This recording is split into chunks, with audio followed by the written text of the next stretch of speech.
Hello, my dear friends. Never had a proper bath in their lives. It sounds horrible. But that was the truth for millions of women in the Middle Ages. There were no baths, no soap, and no hot water running from the tap. Personal hygiene was considered a luxury, sometimes even taboo. So how did they live? How did they avoid being considered dirty in the community? And did everyone smell as bad as people thought? Tonight, we step into their quiet routines of wiping, rinsing, and surviving without a single real bath. So before you get comfortable, take a moment to like the video and subscribe, but only if you really like what I do here. Now, dim the lights, maybe turn on a fan for that soothing background, and let's embark on this journey together tonight.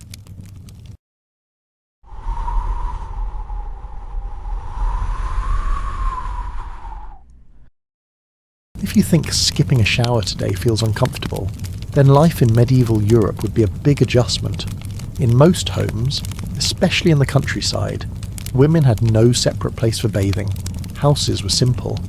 Many families lived in just one room, where they ate, worked, and slept. There was no indoor bathroom. There was no private space for cleaning. There were no sinks, no faucets, and no plumbing. Every act of personal hygiene had to be done by hand, often in the open or behind a curtain, using cold water from a bucket or basin. When a woman wanted to bathe, the process began with carrying water. Water had to be fetched from a nearby stream, well, or communal source. That meant walking with heavy wooden or clay buckets. If she wanted warm water, she had to boil it over a fire. That took time and fuel. Firewood wasn't always easy to gather. Poorer families often relied on scrap wood or dried twigs collected from roadsides.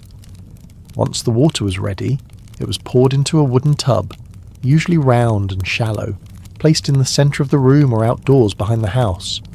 Bathing didn't happen often.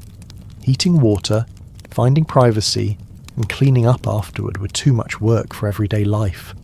Most women only bathed once every few weeks, sometimes once a month. In cold weather, they avoided it altogether. Warmth was saved for survival, not comfort. Fire was used for cooking and staying alive, not for filling bathtubs, so bathing became rare and carefully planned. A woman might wait until a major holiday, after childbirth, or before a religious event to finally wash her whole body. Personally, I think that if I had to fetch and boil every drop of water myself, I'd skip bathing too. When it was time to bathe, it usually happened in the main living space. The wooden tub was filled with warm water, if possible. The man of the house bathed first, then the older boys, then the younger children. Women bathed last. By then, the water was dirty and lukewarm or cold. It didn't matter. That was the routine. No one questioned it. Privacy was limited. A curtain might be hung, or people might turn their backs. But the home was small. Everyone knew what was going on. In wealthier households, the situation was only slightly better. They might have more servants to carry water and more firewood for heating. But even nobles didn't have fixed bathrooms. Some castles had bathing rooms, but they were used only on special occasions. These rooms still required the same effort. Buckets of water, heated over flames, were carried up stone stairs. Bathing was always manual and slow. Public bathhouses existed in towns and cities, especially in earlier medieval centuries. These were communal places where people could soak, scrub, and even socialize. But over time, bathhouses became linked with disease, sin, and scandal. Some were shut down by church officials. Others simply fell out of favor. For women, especially married or high-status women, using a public bathhouse became risky. Rumors spread easily. A woman seen entering might be accused of improper behavior, so most women bathed at home, or not at all. Instead of full baths, they wiped down their bodies using wet cloths. They focused on areas that felt dirtiest. The face, armpits, feet, and hands were wiped regularly. They used basins filled with warm water if they could get it. No soap was involved unless they were wealthy. Most used ashes, vinegar or herbal water. Towels were rough. There were no fluffy white cloths, no soft robes, and no scented lotions. These days, even a budget hotel has a private bathroom. In the past, a queen might have bathed in the same tub as her servants. Clothing helped manage hygiene. Women wore layers. The layer closest to the skin, usually a linen shift, absorbed sweat and body oils. That layer was changed and washed more often. Outer garments were reused for long periods. Washing clothes took effort. Too, each item had to be soaked, scrubbed, wrung out by hand, and dried in the sun. In winter, drying was difficult. Damp garments often froze or stayed wet for days. Hair washing was also rare. Women covered their hair with caps or scarves. They brushed it regularly and sometimes used vinegar or herbal rinses. A full head wash happened only every few weeks, maybe even less. Combing out dirt and lice was a daily task. Mothers often did it for daughters while sitting by the fire. It was quiet, repetitive work, done without fuss. It's a little funny that medieval society expected women to stay modest and clean, but gave them no tools or time to do it properly. Perfume was for the wealthy. Most women had no access to fragrance beyond herbs. Lavender, rosemary, or mint were dried and sewn into small sachets. These were tucked into sleeves or belts. A woman might rub a bit of oil behind her ears before visiting the market or church. That was considered enough. Cleanliness was measured by appearance, not scent. There was also fear around bathing. Some people believed that washing too often could make you sick. It was thought to open the pores and allow bad air to enter. Others believed water could weaken the body. These ideas spread through villages and even among the educated. So people saw bathing not just as a burden, but as a risk. Women adapted. They used cloths instead of baths. They kept their underclothes as clean as possible. They brushed their teeth with a cloth or twigs. They wiped their bodies with vinegar. And they did all this without much complaint.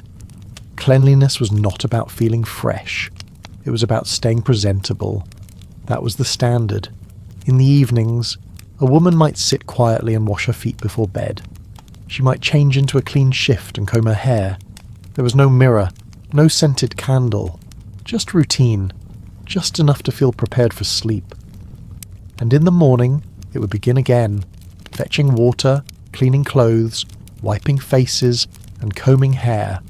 This was the rhythm of hygiene in a world without bathrooms. No steam, no privacy, no convenience. Next, we'll see what women did on days when even wiping with water was not possible, and how they stayed clean using nothing more than cloth, herbs, and memory. There were many days when the bath never came, not because women forgot or avoided it, but because it simply wasn't possible. When heating water took too much fuel, or the weather turned cold, or there were too many chores to attend to, full-body bathing was often skipped. But that didn't mean women gave up on keeping themselves clean. Instead, they turned to something more manageable. They wiped themselves down with a cloth. This method was practical. A small basin of warm water could be prepared with far less effort than a tub. A piece of linen, often a worn-out shift or towel, was dipped into the water, wrung out, and used to clean the skin. There was no need to undress fully, no need to move furniture, or wait until everyone left the room. A quiet corner and a cloth were all that was needed. The wiping usually followed a routine. Women began with their faces, then moved to their necks, underarms, hands, and feet. These were the areas that collected the most sweat and odour during the day. Other parts of the body were left untouched unless necessary, not out of laziness, but due to time, privacy, and resource constraints. It is reasonable. If you've already fetched the water, heated it, and found a quiet place, focusing on the parts that smell is a perfectly logical move. To improve the effect, women sometimes added herbs to the water. Rosemary and lavender were favourites, not for luxury, but for function. These herbs helped cover body odour and gave a faint scent that lasted for a few hours.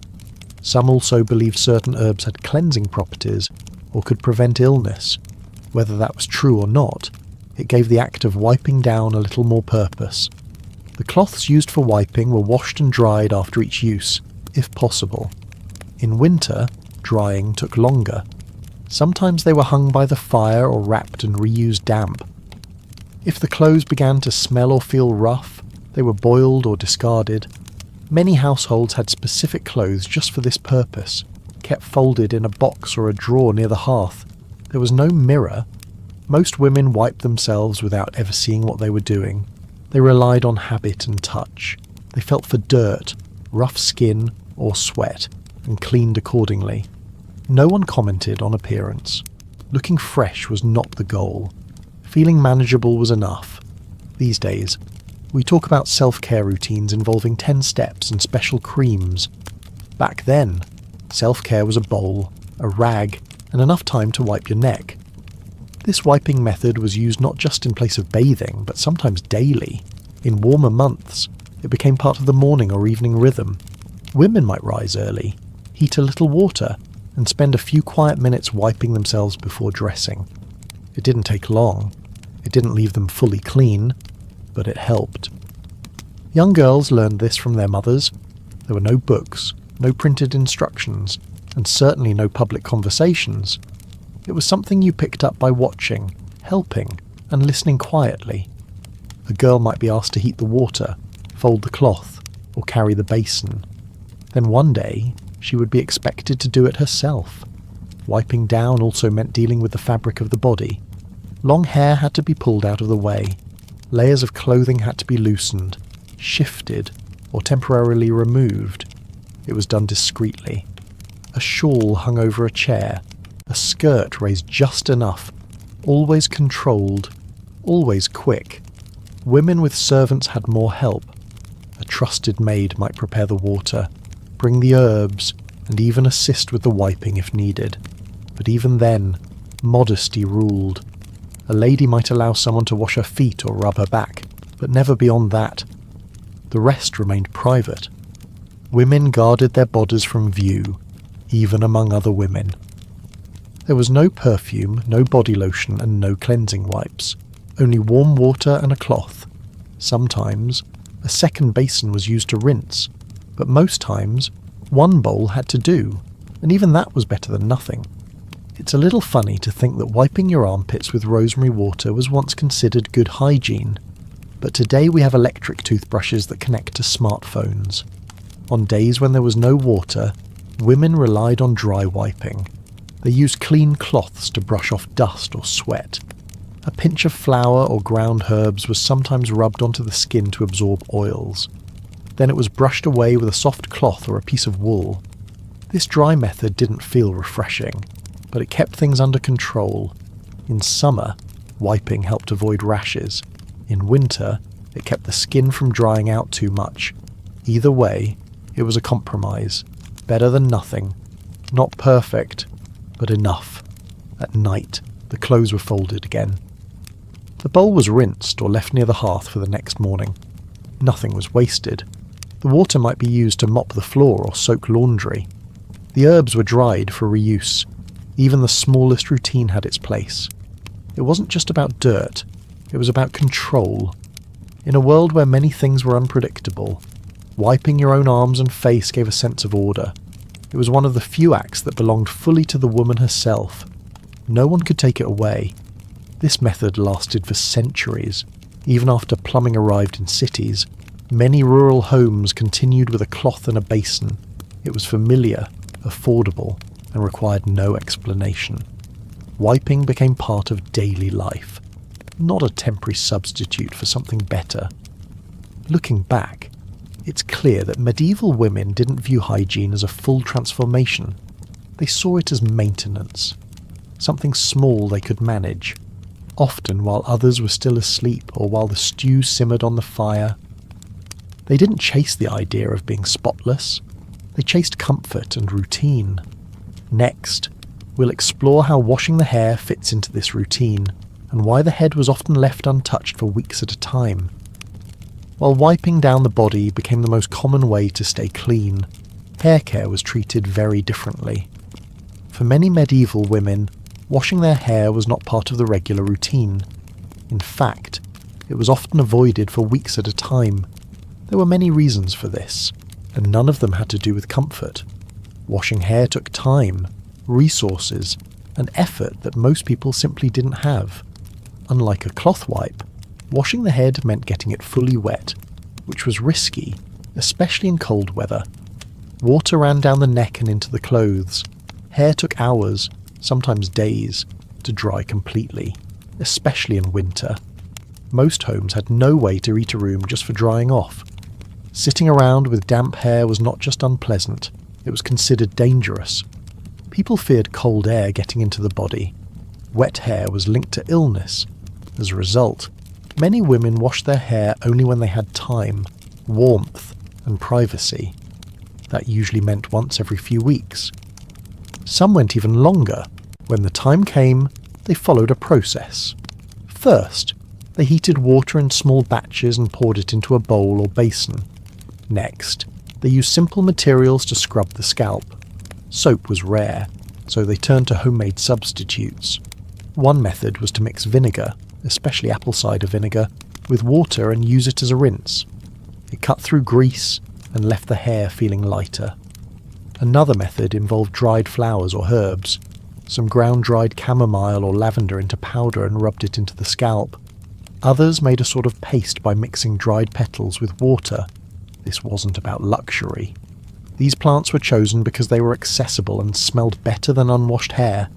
Personally, I think if my shampoo options were vinegar or flower dust, I'd start braiding my hair and never look back. After cleaning, women would rinse their heads carefully, usually with more warm water if they had enough. Then came drying. This step required patience. Without towels as we know them today, women used linen cloths to wrap and blot their hair. They sat near the hearth or under the sun, letting the air do the work. For busy women, this wasn't practical. That's why many skipped washing entirely and turned to other methods. Instead of washing, they brushed and combed their hair regularly. Wooden combs were common, and some women added a little oil to reduce tangles. Brushing was a daily task for many, especially before bed. It kept the scalp stimulated, removed loose hairs, and helped distribute natural oils. A woman's brush or comb was personal. It was stored carefully, sometimes in a cloth bag, and rarely shared. Hair was usually braided or covered. Loose hair was rare outside the home. Braiding helped prevent tangles and kept dirt out. Covered hair stayed cleaner longer. Scarves, veils, or linen caps were worn daily. These weren't only for modesty or fashion. They were a way to keep dust, smoke, and sweat from settling into the hair. Some caps were plain, others were embroidered, but their function was the same. These days, people panic if they miss a hair wash by one day. In the past, skipping 3 weeks was completely normal. Covering the head also helped manage lice, which were common. Combing helped, but many women used herbal rinses to keep lice away. Some boiled rosemary or thyme and poured the warm liquid over their heads. Others wore small pouches of herbs under their caps. These didn't eliminate the problem, but they made life more bearable. Young girls learned these habits early. They helped their mothers brush hair, prepare rinses, and hang caps to dry.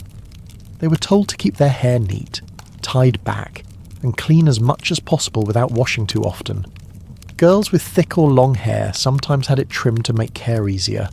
There were no salons, no hair dryers, and no products. Just time, cloth, and routine. Even noble women who had more resources didn't wash their hair frequently. They followed similar patterns. A lady might have a servant to assist with rinsing or combing, but the basic method remained. Wet hair was a risk. Dry brushing was safer. Clean appearances came from care, not water.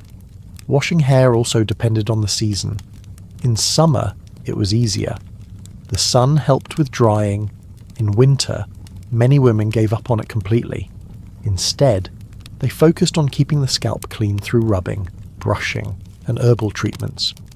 Washing became a seasonal task, not a weekly one. It's a little funny that in a time when hair was never washed more than monthly, people still cared enough to boil herbs just to keep it smelling nice. After a cleaning, hair might be oiled lightly. Some women used animal fat or plant oils, though these were used sparingly. They helped tame frizz and added a bit of shine. Then the hair was braided, coiled, or wrapped again. It stayed that way until the next round of care, days or weeks later. There was no expectation for hair to look bouncy, glossy, or styled. It only needed to be managed. That meant no tangles, no visible dirt, and no strong odour. Most women never saw the back of their own heads. They combed by feel, trusted routine, and moved on with their day. In rural areas, where dust and smoke were part of daily life, keeping hair under control was difficult. That made coverings even more important. A good cap could extend the time between washes and protect the hair from farm work, fire ash, or wind. A dusty braid was still better than a wet head in the middle of January. Hair was rarely cut short. Long hair was seen as normal and expected, especially for unmarried women. But length was not the focus. Neatness mattered more. A tidy braid or bun showed discipline. It told others that a woman took care of herself, even without modern tools. Looking at medieval hair care today might seem strange, even harsh.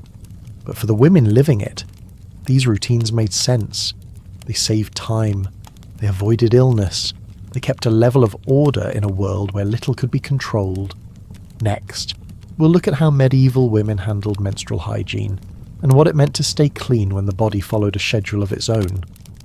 After dealing with daily routines like wiping the body and brushing the hair, women still had to prepare for one of the most personal challenges of medieval life. Menstruation came regularly, but the means to manage it were limited. There were no pads, tampons, or menstrual cups. No disposable products. No instructions are printed on the boxes. Just time, fabric, and quiet adjustments were made each month with whatever materials were available. Most women used folded cloths during their period. These were small pieces of linen, wool, or other absorbent fabric, cut from old clothes or bed sheets. They were folded into rectangles or rolled into bundles and placed inside the underwear or tucked into layers of clothing. Some women had simple linen trousers to hold the cloth in place. Others wore no underpants at all, depending only on how tightly their clothes fit. The clothes stayed in place through friction and movement, and they were checked and changed as often as possible. For women who could not access cloth, soft straw, moss, or animal wool was sometimes used instead. These were shaped into a pad and wrapped in fabric, then positioned to absorb flow. This method was less comfortable and less effective, but still better than nothing. Absorbency wasn't the only concern. Irritation, odour, and leakage were constant risks. Personally, I can't imagine trusting a handful of straw to stay in place, let alone to get through a full day without trouble. After use, the cloths were washed. This was done carefully and in private. The water had to be heated, and the cloth scrubbed by hand. There was no soap as we know it today. Women used ashes, vinegar, or simple herbal rinses. Once clean, the cloths were wrung out and hung to dry, usually indoors. Women avoided hanging them in shared spaces or near windows where others might see. In larger households, the clothes might be hidden behind curtains or dried in locked rooms. Privacy was important, but not always possible. A woman might have to dry her clothes at night or store them under her bed. In small homes, every corner was shared. That meant women had to be creative in managing their hygiene without drawing attention. Some kept their clothes wrapped in layers of other laundry to mask stains or smell. There were no waste bins. Nothing was thrown away. Every cloth was reused. Some lasted months. Others wore out faster. Replacing them meant cutting into precious fabric, which most households couldn't afford to waste. Old shifts and aprons were often repurposed for this task. These days, we complain if a sanitary pad doesn't stick well. Back then, women were hoping the linen wouldn't shift while walking to church. Menstruation was not openly discussed. There were no lessons, no guides, and no formal knowledge passed from one generation to another. Girls learned what to do by watching their mothers or older sisters.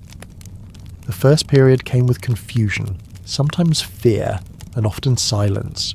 A girl was told what cloth to use, how to clean it, and what not to say. Shame was common. Understanding was not. Some families believed menstruation made a woman unclean. During her cycle, a woman might be asked to sleep separately or avoid the kitchen. In certain villages, she might not be allowed to bake bread, touch milk, or enter sacred places. These beliefs varied by region and by household, but the underlying idea was the same: the menstrual body was seen as different, even dangerous. Because of this, many women practiced extra hygiene during their period. They wiped more often, changed clothes more frequently, and stayed close to home when possible. They avoided lifting, climbing, or walking long distances. Some even stayed in bed for part of the day. This wasn't luxury, it was caution. In noble households, menstruation was handled with more support but still little comfort. A lady might have a maid assist with washing clothes or heating water. She might rest in a private chamber, but the materials were the same: linen pads, herbal rinses, a private corner of the room. Being rich didn't change the lack of options. Women tried to reduce the smell with herbs. They placed small bundles of rosemary or mint near their beds. Some rubbed vinegar or rose water behind their ears or under their arms. Others used powders made of ground flowers or chalk. These didn't mask everything, but they helped. Clothing also played a role. Women often wore darker skirts or extra layers during their period. This helped cover any stains. Underskirts were chosen carefully, and some women had a specific set of clothes they used only during this time.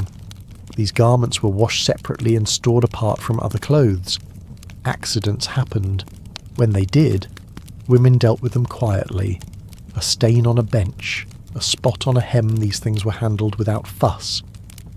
There were no commercial stain removers, just water, ash, and patience. It's a little funny that for all the restrictions placed on women during their period, no one ever thought to make the cloths more comfortable or easier to use. In small communities, women sometimes helped each other. They exchanged cloth patterns, shared advice, or quietly passed along herbs that seemed to help with cramps. There was no medicine for pain, but some chewed on dried leaves or tied warm stones to their stomach. These methods offered little relief but gave a sense of action. The emotional side of menstruation was rarely addressed. Mood changes, fatigue, or discomfort were seen as part of life. Complaining was discouraged. A woman who rested too much or spoke too often about her cycle might be labelled lazy or strange. So most kept going, doing their chores and tending to their families, even when they felt weak. Girls grew up seeing how their mothers managed everything silently. They copied the same habits, they reused the same clothes, and one day they taught their daughters to do the same. The routine didn't change for generations. Despite everything, women found ways to stay clean. Not perfect, not effortless, but enough to protect their bodies and keep their dignity. In a world that often overlooked their needs, they made hygiene their own, one folded cloth at a time. Next, we'll look at how women learned about hygiene at all, and why many grew up with only whispers and guesses to guide them. By the time a girl experienced her first period, she had already seen bits and pieces of what adult hygiene looked like. But those glimpses were quiet, scattered, and often unclear.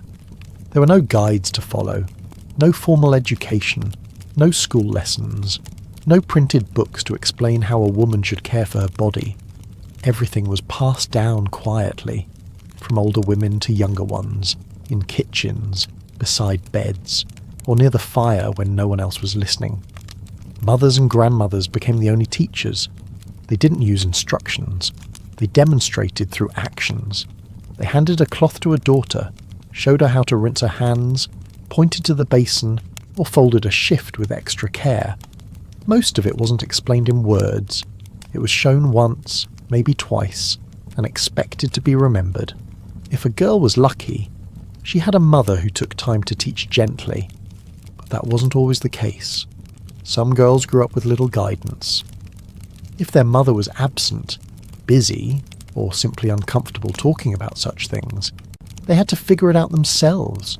They watched, guessed, and copied what they saw.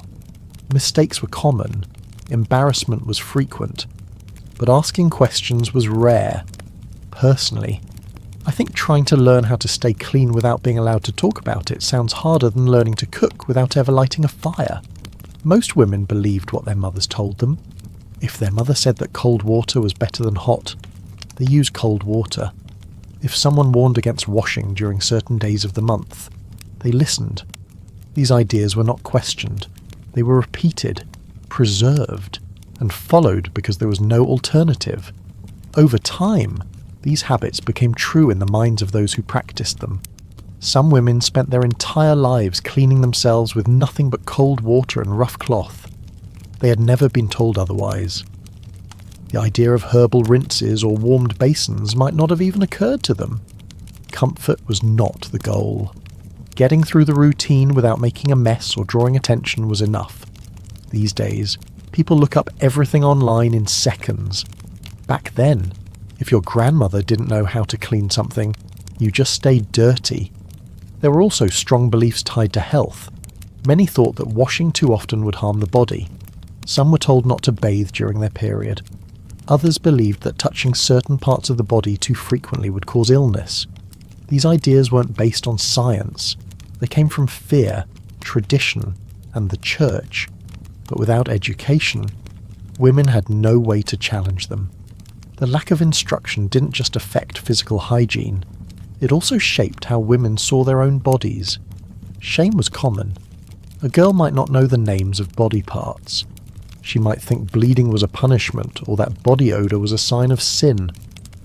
These beliefs could follow her for life. Without someone to explain, she carried quiet discomfort for years. In noble households, girls sometimes had governesses or wet nurses who offered limited guidance. But even there, modesty rules kept conversation shallow. Cleanliness was taught as obedience, not self-understanding. A girl was told to wash her hands, tidy her hair, and wear fresh linen. But deeper knowledge was rarely shared. In monasteries or religious homes, hygiene instructions were even more restricted. Silence was encouraged. Curiosity was discouraged. Women followed strict routines without knowing why. If a girl broke a rule or asked too many questions, she was corrected, not educated. This silence extended into adulthood. Married women often learned new hygiene practices from trial and error. No one prepared them for how to manage childbirth, nursing, or illness. They relied on neighbours, midwives, or older relatives. Sometimes, they passed on habits that were helpful. Other times, they passed on myths. Shared wisdom was the only real system. It wasn't organised, it wasn't always right, but it was better than nothing. It's a little funny that so many rules existed around modesty, yet no one thought to clearly explain how to clean yourself properly. Some women formed small circles of trust, a sister, a cousin, a close friend. They whispered tips. They showed each other how to fold cloths, prepare herbal rinses, or wrap hair before bed. These moments were brief and cautious, a shared task, a quiet exchange. Nothing written, nothing official, but valuable. The problem with oral instruction was inconsistency. What one woman believed was best might be considered harmful by another. One family used hot water, another warned against it. One village preferred rosemary, another swore by vinegar. With no books and no experts, everyone trusted their own version of tradition. As a result, hygiene practices varied widely. Even two neighbours might do things very differently. And if a woman moved to a new village or married into a new family, she often had to relearn everything. She was judged by different standards. What had once felt normal now seemed strange. Older women were respected for their knowledge, but not always questioned. Age gave authority, even when the information was outdated. A grandmother who had lived through many winters carried more weight than an herbalist with better advice. That meant some poor habits continued long after they should have faded. Girls with no family nearby had it hardest. Orphans, servants, and outsiders had fewer people to teach them. They watched others from a distance, picked up fragments of routine, and invented their own way of doing things. Some succeeded. Others lived in confusion and discomfort. Despite these challenges, many women found their rhythm. They took the pieces they were given and built their own systems. They kept their clothes folded a certain way. They stored herbs in the same spot each month. They turned habits into routine, even if no one had taught them directly. And when it was their turn to pass it on, they did the same. They didn't write it down. They didn't explain in detail. They handed over a bowl, folded a cloth, and hoped their daughter would figure it out. Next, we'll see how medieval women used makeup and scent not for beauty, but to cover fatigue and mask the parts of hygiene they couldn't fully manage. Without formal instruction, most women simply learned hygiene by observation and habit. But even when they did their best with water, cloth and herbs, there were still days when it wasn't enough. Life was hard, work was constant, sleep was limited, and bathing was rare. So when all else failed, many women turned to something else entirely. They covered what they couldn't fix. Through colour, powder, and scent, they found small ways to hide fatigue and control how they appeared to others. Makeup in medieval times wasn't about fashion or creativity. It was a tool, a way to look less tired, less dirty, and more composed in front of others. Women weren't trying to stand out. They were trying not to be noticed for the wrong reasons. Pale skin, smooth cheeks, and clean scent gave the impression of order. That impression mattered, even if it wasn't entirely honest. One of the most common products used was face powder. Some women used finely ground flour or chalk. Others, especially in noble households, used white powder made from lead. It was applied with a cloth or the fingers, smoothed across the forehead, nose, and cheeks. The goal was to make the skin look pale and even. Pale skin was linked to refinement. A woman who worked outside had darker skin, so a paler appearance signalled status and protection from the sun. Lead powder was easy to find in markets and from local apothecaries. It clung to the skin and didn't wash off easily, which was seen as a benefit, but it came at a cost. Over time, it damaged the skin. Women developed sores, discoloration, and peeling. Still, they used it, often unaware of the danger or simply lacking safer alternatives. Personally, if my choices were between looking rested and risking a face full of sores, I might just choose to stay tired. Along with powder, women added colour to their cheeks. This wasn't done every day, and it depended on what they had access to. A common method involved rubbing beet juice or juice from boiled radish onto the skin. It left a reddish tint that mimicked natural blush. Some women made pastes from crushed berries or used wine. These homemade mixtures were applied sparingly. A little colour on the cheeks made the face look warmer and more awake. Lip colour was used less often, but it did exist. One method was to mix red clay with animal fat, creating a soft paste that could be dabbed on the lips. It gave a muted red tone and helped prevent chapping. Like other beauty practices, this was not about glamour. It was about making the face look alive, even after days of work, mist baths, or poor sleep. These days, we debate whether makeup should be matte or dewy. In the past, the main concern was whether it would hide 3 weeks of exhaustion. Scent played a large role in these routines. Since full bathing was rare, women found other ways to manage body odour. Perfume as we know it didn't exist, but scented oils and powders did. Some women rubbed a few drops of oil behind their ears, on their wrists, or inside the collar of their chemise. These oils were made from pressed flowers, herbs, or animal glands. Lavender, rose, and rosemary were common floral scents. Musk and civet were also used, though more often by the wealthy. These came from animal sources and had a heavy, lasting smell. Not everyone liked them, but they helped cover natural body scent for longer periods. Scented cloths were another method. Small squares of fabric were soaked in herbal oils and kept in pockets or sleeves. When needed, a woman could hold the cloth to her face or tuck it inside her bodice. These cloths absorbed sweat and provided a temporary barrier against smell. Hair was also scented when possible. Some women rubbed oil into their braids or sprinkled ground herbs into their combs. This didn't make the hair cleaner, but it made it more pleasant to be near. In crowded homes or gatherings, these small efforts helped avoid embarrassment. Noble women had more access to these materials. They received gifts of perfume, powders, and oils from visitors or merchants. Their servants prepared mixtures using imported ingredients. But even poor women found ways to adapt. They hung bunches of dried herbs near the bed. They crushed petals into oil. They used vinegar mixed with mint as a rinse. It's a little funny that while medieval people feared the dangers of bathing, they had no problem rubbing unknown powders and animal grease on their faces. Women rarely talked openly about these routines.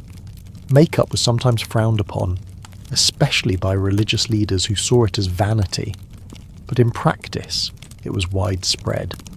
Most people understood that a little powder or scent helped a woman move through the world without drawing unwanted attention. It wasn't about pride, it was about protection. Makeup also had a practical role in courtship and marriage. A woman who looked healthy and clean had better chances of finding a partner or maintaining her position. This was especially true in noble circles, where appearance reflected on the whole family. A tired or pale face might be seen as a sign of weakness. A faint scent of flowers could signal care and respectability. There were no mirrors in most homes. Women applied powders and oils by feel, using habits passed down from older relatives. They didn't see the full effect, only how others reacted, a kind smile, a compliment, or simply the absence of a negative comment. Over time, these practices became part of everyday life. Not every woman used them, but most knew about them. They weren't seen as indulgent. They were tools, just like a comb or a cloth. Another step in the quiet, constant work of caring for the body with limited means. Even when bathing became more common in later centuries, many of these habits stayed. Powder, scent, and tint remained a part of the morning routine. The reasons changed, but the actions stayed familiar, and for medieval women, those small touches made all the difference. Next, we'll explore how medieval women cleaned their mouths and teeth, even without toothpaste, brushes, or dental care as we know it today. While powders and perfumes helped medieval women manage what others could see and smell, they still had to deal with the parts of hygiene that came from within. One of the most overlooked aspects was oral care. Even without modern dental tools, toothpaste, or professional guidance, women still had to find ways to keep their mouths clean and their breath bearable. They managed this with simple items, consistent effort, and a good amount of quiet improvisation. There were no toothbrushes in the modern sense. Instead, women used small cloths or soft twigs. The twigs were usually taken from trees like willow or hazel. These types of wood were chosen because they were flexible, fibrous, and gentle enough not to damage the gums. One end of the twig would be chewed lightly until it frayed into soft fibres. Then it was rubbed against the teeth to remove food and build-up. The process was basic, but effective enough for daily maintenance. Cloth was another common tool. A strip of clean linen was wrapped around a finger and used to scrub the surface of the teeth and the inside of the cheeks. This method allowed for a bit more control, especially for women who didn't have access to suitable wood or lived in areas without those trees. The clothes were rinsed after use and hung to dry, and were often used repeatedly until they wore out. Personally, if I had to choose between chewing a tree branch and rubbing my gums with a rag, I'd probably end up doing both and calling it a day. Since there was no toothpaste, women relied on what they had. Salt was widely used. It helped scrape away build-up and acted as a mild disinfectant. Some women dipped their twig or cloth in dry salt before scrubbing. Others dissolved it in warm water and used the mixture as a rinse. The salty flavour wasn't pleasant, but it was familiar. Ashes were also used. Wood ash from clean fires was sifted and mixed with a bit of water to make a gritty paste. This acted as a natural abrasive, helping remove stains and food residue. It was harsher than salt and sometimes irritated the gums, but many people believed it kept the teeth whiter. Another option was dried sage. Sage was known for its antibacterial properties and strong flavour. Leaves were dried, ground into powder, and rubbed directly onto the teeth or mixed with a little vinegar or water. The result was a sharp, bitter taste that left the mouth feeling cleaner. Some women also chewed fresh sage leaves, letting the oils coat their teeth and tongue before spitting them out. These days, people choose between mint, cinnamon, and bubblegum flavours. Back then, it was salt, smoke, or whatever plant grew near the door. Mouthwash, in a basic form, did exist. A simple rinse made from wine or white spirits was used to freshen the mouth and fight odour. To make it more effective, women added herbs, rosemary, mint, and thyme were boiled with water and mixed into the alcohol. The mixture was kept in small bottles or ceramic jars and used sparingly. A small sip, a few swishes, and then either swallowed or spat out, depending on preference and availability. Some believed these rinses could cure illness. They were said to cleanse the mouth, balance the humours, and prevent bad air from entering the body. Whether that was true or not, the herbs made a difference in breath, and the alcohol kept things from spoiling. There were no flossing tools. Women used their fingernails or the tips of small twigs to dislodge food stuck between their teeth. In wealthier homes, toothpicks made from bone or metal were sometimes available. These were kept with grooming kits and carried in small leather pouches or wooden boxes. The appearance of teeth varied depending on diet, status, and hygiene habits. Peasants who ate more grains and vegetables often had better teeth than nobles who consumed more sugar, wine, and soft foods. Tooth decay did happen, but slowly. Without processed foods or candy, the build-up was different. Gum disease, however, was common. Bleeding gums, loose teeth, and chronic pain were part of aging for many women. To ease discomfort, some women chewed on cloves or placed warm cloths soaked in herbal water against their cheeks. Others used honey mixed with herbs to coat painful spots.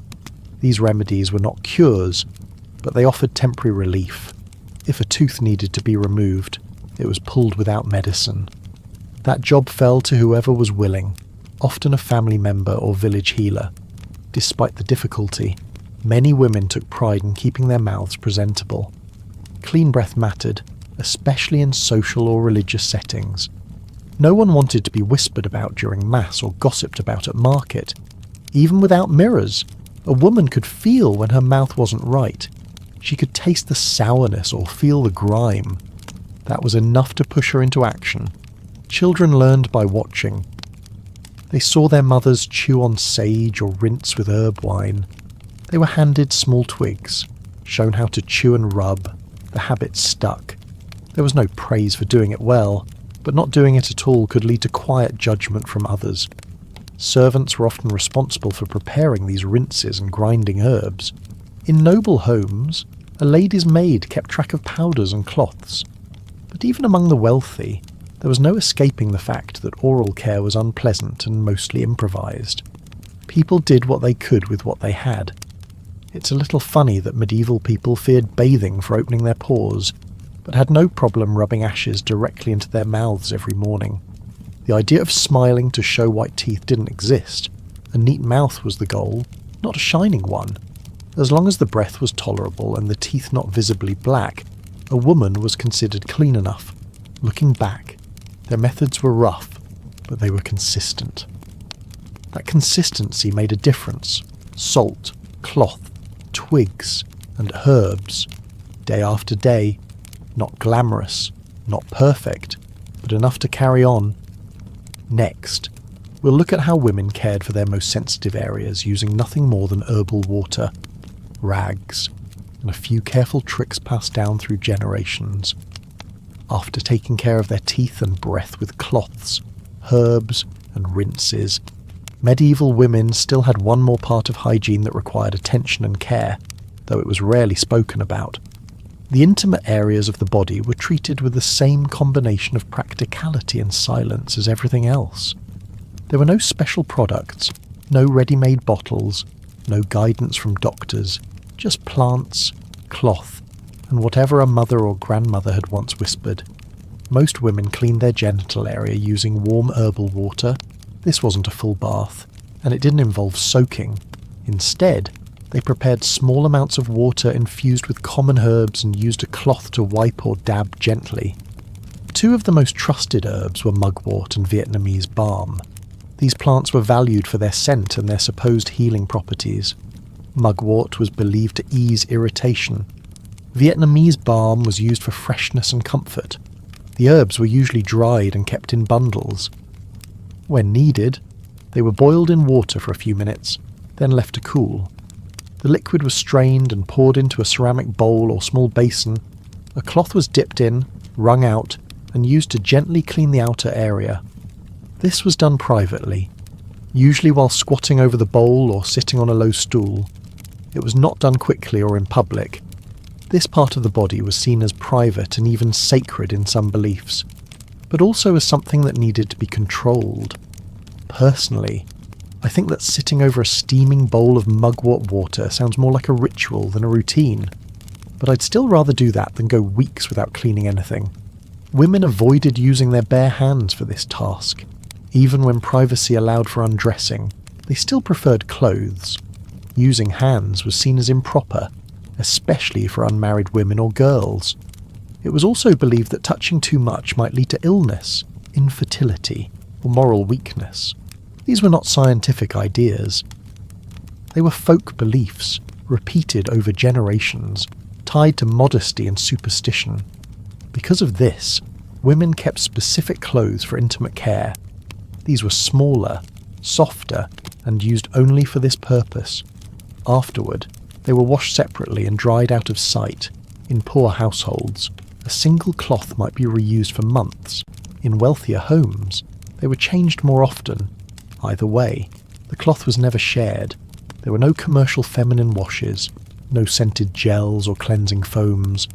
Everything came from herbs, clean water, and old habits. Some women added salt or vinegar to the wash water, believing it helped prevent infections. Others used chamomile or yarrow. What mattered most was routine. Skipping this step for too long led to discomfort, odour, or fear of judgment. These days, entire supermarket aisles are filled with intimate care products. Back then, all you needed was a boiled leaf and a clean cloth. Girls learned these routines slowly. Most were not told directly. Instead, they watched their mothers or older sisters prepare the herbal water and disappear behind a curtain. At some point, a girl would be handed a cloth and shown where the herb bundles were kept. Nothing was written, nothing was explained in full. It was just expected that she would do the same. In colder months, preparing warm herbal water was harder. Firewood was scarce. Water was slow to heat. Still, women made the effort. The discomfort of cold wash water was better than the feeling of not being clean. In warm weather, the herbs were more accessible, and the whole process felt easier. For some women, especially those living alone or with limited resources, even this form of hygiene was difficult. Without someone to teach or help, they had to guess. Some skipped the practice altogether and relied on wiping with dry cloths. Others tried to keep clean with plain water. It wasn't ideal, but it was better than nothing. Smell was always a concern. Without regular washing, odour builds up quickly, especially during menstruation or illness. Herbal water helped. Some women also wore small sachets of dried herbs tied to their waist or tucked into their chemise. These didn't stop the odour, but they helped mask it slightly. The clothes themselves were stored carefully. Most women had a small box or wrapped bundle hidden among their personal items. These cloths were never used for other parts of the body. Reusing rags for general wiping or cleaning the house was common, but not in this case. This part of hygiene had its own tools, however simple.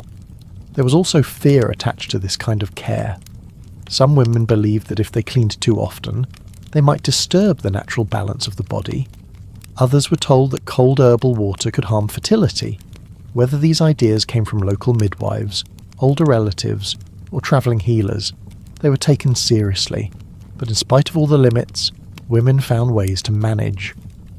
They stuck to routines, adjusted by season, and paid attention to what made them feel right. Clean didn't mean sterile, it meant fresh enough to go about your day without discomfort or shame.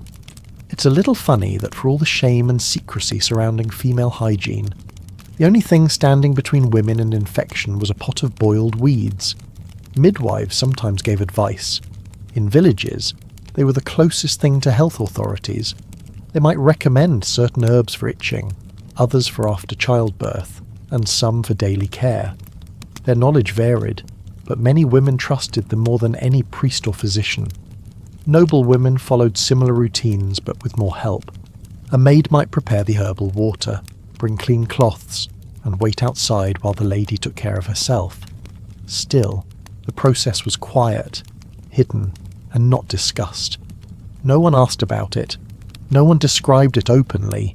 But most women did it, in some form or another.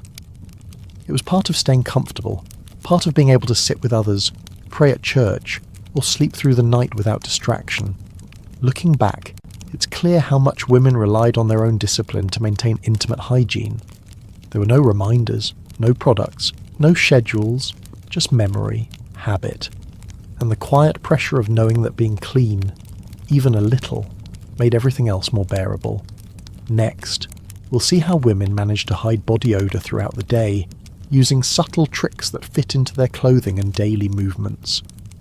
Even with herbal water, careful wiping, and regular routines, there were still days when women didn't feel fully clean.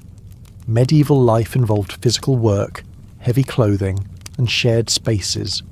Sweating was constant, bathing was rare, and most people lived close together. In that environment, body odour became something women couldn't eliminate completely, but they could try to manage, and most of them did, not by changing their bodies, but by learning how to mask the smell. The most common tool was a scented cloth.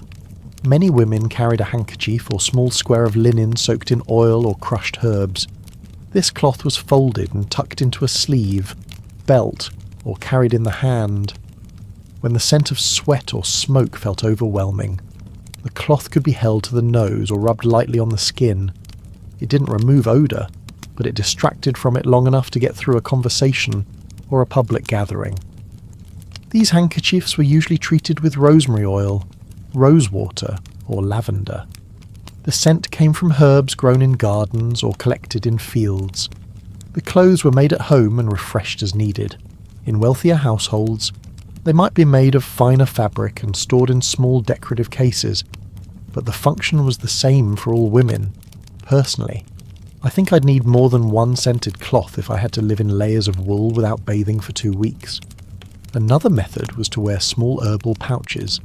These were tiny bags sewn from scrap fabric and filled with dried herbs or crushed flowers. They were tied with a string and hung inside the bodice or around the waist. Some were worn near the chest, others near the hips. The idea was simple. The pouch released scent close to the body, covering or blending with natural smells. Common herbs used in these pouches included sage, thyme, lavender, and mint. Some women added cloves or dried orange peel when available. These combinations were chosen not just for their fragrance, but because many were believed to ward off illness. If a woman could not prevent body odour, she could at least feel like she was protecting herself from disease. These days, we spray perfume and walk into clouds of mist. Back then, women wore little pockets of dried salad just to feel socially acceptable. Layering clothing was another key strategy. Women wore multiple garments, not only for warmth, but also to manage sweat and smell. The innermost layer, usually a linen shift or chemise, absorbed moisture and body oils. This layer was changed and washed more frequently than the outer garments. A clean shift helped a woman feel fresher and kept her dresses from becoming too soiled. Shifts were made of plain linen, easy to rinse and hang to dry. They were often the only piece of clothing washed weekly, depending on weather and access to water. Outer gowns, coats, or aprons were brushed or aired out, but rarely washed. They were heavy, expensive, and slow to dry. Instead of cleaning them, Women protected them by keeping the underlayers as clean as possible. When a woman felt her shift was too damp or smelly to wear, she changed it, even if that meant using her only spare. In wealthier homes, ladies had multiple shifts and access to servants who could wash and press them. In poorer homes, 1 or 2 shifts had to last through the whole season. Clothing also helped trap scent. A well-wrapped shawl or thick apron could keep smells close to the body and away from others. This wasn't ideal, but it worked well enough for short trips to the market or church. Some women wrapped cloths around their necks or wrists, places where sweat tended to linger. Others lined their bodices with sprigs of dried herbs. Men also smelled, often more than women, but women were judged more harshly. A woman who smelled too strongly might be seen as careless, unclean, or sinful. So even when they couldn't control the scent, many women tried to appear like they had. They stood at a distance. They spoke softly. They limited movement to avoid drawing attention to the odour. Smell was also tied to class. Nobles used more fragrance. They could afford imported oils and spices. They had servants to wash linens and refresh their garments. But even among the rich, people knew the limits. A duchess who smelled like roses still hadn't bathed in a week. The perfume was a cover, not a cure. It's a little funny that in a world where people feared hellfire and illness, the biggest worry for many women was whether someone could smell yesterday's sweat through 2 layers of linen. Women taught each other these tricks. A mother might show her daughter how to make a herb pouch, how to fold a scented cloth, or how to layer clothes for the best effect. These weren't grand lessons, just quiet moments, shared during chores or dressing. Once learned, they became habits. Some women burned herbs in small clay bowls to scent their rooms and clothing. Others hung bundles of dried plants near their beds or windows. Even bed sheets, rarely washed, were sometimes rubbed with scented oil or hung outdoors to absorb fresh air. These efforts were small, but they helped create the feeling of cleanliness, even when true cleanliness was out of reach. The church sometimes frowned on excessive fragrance. Scent was linked to vanity, temptation, or false appearances, but most people ignored those warnings. The choice was between a modest scent or an obvious odour, and most women chose the former. They weren't trying to attract attention, they were trying to avoid it. Some women even brought scented cloths to funerals or crowded churches, where heat and lack of ventilation made the smell of unwashed bodies hard to bear. The cloth served both as a handkerchief and as a shield against overwhelming air. A small tool, a big difference. Looking back, these habits show how resourceful women were. They couldn't stop sweating, they couldn't bathe often, but they learned how to work with what they had: herbs, cloth, and patience. That was their system: quiet, repetitive, practical. Next, we'll explore how clothing itself became a form of hygiene, acting as a barrier between sweat, dirt, and the rest of the world. Covering odour with herbs and cloth worked well enough in daily life, but in the end, nothing protected a woman from dirt, sweat, and judgment more than her clothes. Garments were not just for modesty or warmth, they were the final layer of hygiene, in a world without bathrooms, laundry machines, or deodorant. What a woman wore played a major role in how she felt and how others perceived her. Most women dressed in layers. The innermost layer was a chemise, or shift, made of coarse linen. It rested directly against the skin, absorbing sweat, oils, and any dirt from daily tasks. This piece was simple, long, and loose. Some had sleeves, others were sleeveless, depending on the season. The shift was not meant to be seen, but it was perhaps the most important item in a woman's wardrobe. Its purpose was clear. It absorbed everything before it could reach the outer garments. Because linen was breathable and absorbent, it trapped moisture and helped reduce the spread of odour. Of course, this meant that the shift had to be cleaned regularly. In homes where water and firewood were scarce, it was often the only piece of clothing that was washed once a week. Everything else stayed unwashed for much longer. Personally, I think the shift deserves more credit. It wasn't fancy, but it took all the hits so the rest of the outfit could survive. Above the shift, women wore dresses made of wool or heavier linen. These outer garments were rarely washed.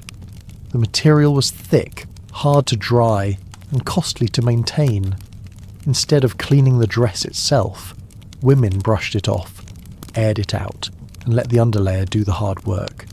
Sometimes, aprons were added to protect the front of the dress during cooking or cleaning. Aprons could be replaced or rinsed more easily. In colder months, outer layers became thicker and longer. Coats, cloaks, and shawls were added. These didn't just provide warmth. They also helped hide stains, frayed hems, and the smell that might cling to underlayers. A thick wool cloak could mask both appearance and scent. It wrapped around the body like a shield, protecting the woman from outside judgment and her neighbours from her natural odour. These days, we rely on fabrics that wick moisture and breathe easily. Back then, they relied on 3 layers of linen, 2 of wool, and a prayer that no one got too close. Dressing in layers was more than just a strategy. It was necessary. Women wore their clothes for long hours, sometimes days. They worked in kitchens, gardens, and fields. They carried children, hauled water, and sat by smoky fires. Clothes caught everything the body released. Without frequent bathing, the only way to stay respectable was to cover the body as thoroughly as possible. At night, the shift was often the only garment removed. It might be hung near the fire to dry or washed if there was time. Some women slept in a fresh shift if they had one. Others wore the same one for days. In noble homes, servants helped remove layers, brush garments, and prepare clean shifts. In poorer homes, women did everything themselves, sometimes washing a shift while still half-dressed in another. Colour played a role too. Outer clothes were often dark, patterned, or dyed with plants that helped hide dirt. Inner garments were plain and pale. Stains showed easily on a shift, which was useful for knowing when it needed washing. On the other hand, dark cloaks and dresses hid everything. A woman could wear them for weeks without drawing comment, as long as the linen beneath was clean. Smell control depended on materials. Linen absorbed moisture and dried quickly. Wool resisted dirt but held on to scent. Cotton was rare. Silk was used only by the rich and had to be treated delicately. Most women worked with what they had. If they could afford extra shifts, they rotated them. If not, they rinsed and reused until the fabric wore thin. Clothes also protect against skin problems. Layers reduced friction, shielded against insects, and limited exposure to dust and smoke. A woman who wore a proper shift and clean apron had fewer rashes and infections than one who wore the same dress without any lining. Storage mattered. Garments were hung near the fire to keep dry or folded in wooden chests with herbs. Some women added lavender or rosemary to their clothing trunks, hoping to keep garments smelling pleasant. Others hung their dresses in open windows, letting the breeze do what a bath could not. Washing outer garments happened rarely, and only in warm seasons. The process was long. Water had to be hauled, heated, and scented. Garments were soaked, scrubbed on wooden boards, and wrung by hand. Drying took hours or even days. For this reason, most women owned as few outer pieces as possible. A ruined dress meant weeks of repair or replacement. It's a little funny that in a time when people feared illness from bathing too often, they thought nothing of wearing the same cloak for an entire season. Children learned early how to care for their clothes. Girls were taught to fold garments, patch holes, and spot stains. They practiced layering their outfits correctly and keeping their shifts clean. Older girls helped younger siblings get dressed. These routines became second nature. Dressing properly was also tied to morality. A woman who wore too few layers or exposed too much skin might be judged harshly, even if she was clean underneath. Modesty and hygiene were often seen as one and the same. A neatly dressed woman, fully covered, was assumed to be well kept. Whether or not she had bathed was a separate issue. Even women who worked in the fields took pride in their layering. A patched shift, a clean apron, a tidy cap. These were signs of care and discipline. They showed that the woman respected herself and her community. Appearance was the first defence, and clothing was the first tool. Looking back, it's clear how much work women put into managing their hygiene through what they wore. Without products, machines, or services, they used linen, wool, and habit. They dressed each morning with purpose, knowing that their garments were doing more than just covering them. They were carrying the burden of every missed bath and every hard day. Next, we'll look at the quiet role of servants and maids, and how they became the behind-the-scenes caretakers of other women's hygiene. Behind every noblewoman who appeared clean, composed, and neatly dressed, there was usually someone working quietly in the background. That person was often a servant, usually female, whose job extended far beyond sweeping floors or preparing meals. In many households, the maid or lady's attendant became something else entirely: a personal caregiver, a silent witness, and at times, a kind of unofficial nurse. Though no one called her that out loud, she was expected to manage much of what we would now associate with basic health and hygiene. Helping a noblewoman stay presentable was not a simple task. Each day began with dressing, which was a layered process. The maid helped remove nightclothes, inspected shifts for stains, fetched clean ones if available, and assisted in arranging layers correctly. She had to make sure everything was in order, from the tightness of laces to the folding of sleeves. The goal was not just beauty, it was an order. A woman who looked neat was assumed to be clean, and that illusion often depended on the quiet work of her servant. Cleaning the body was part of the routine too. The maid brought warm water, unfolded cloths, and waited behind a screen while the lady wiped herself. Sometimes, the servant was asked to help with hard-to-reach areas: the back, the feet, and the hairline. There were no gloves, no tools, just hands, cloth, and trust. It was a daily duty, often done without complaint. Personally, I think being asked to rub someone else's feet with vinegar water before breakfast is a strong test of loyalty. Hair was another responsibility. The maid brushed it out, untangled knots, oiled the ends, and plaited it tightly. She cleaned the comb, stored the ribbons, and gathered loose strands from the floor.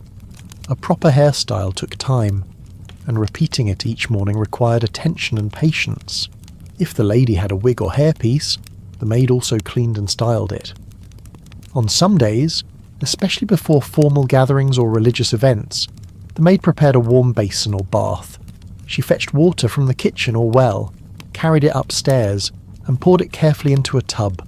If herbs or scented oils were requested, she steeped them first. Then she held up towels, emptied the used water, and washed the cloths afterward. Her clothes often got wet in the process. These days, people pay extra for spa services. In medieval times, that experience came with carrying your buckets and not telling a soul about it. Toileting was the most private task, and yet the maid was often present for that, too. Chamber pots had to be emptied. Hands needed wiping. Infirm or older women needed assistance standing or sitting. The maid handled all of it. No one said thank you. No one asked how she felt about it. That was simply her role. What she saw and did stayed unspoken. Silence was part of the job. Even among other servants, she was not supposed to repeat what she'd witnessed.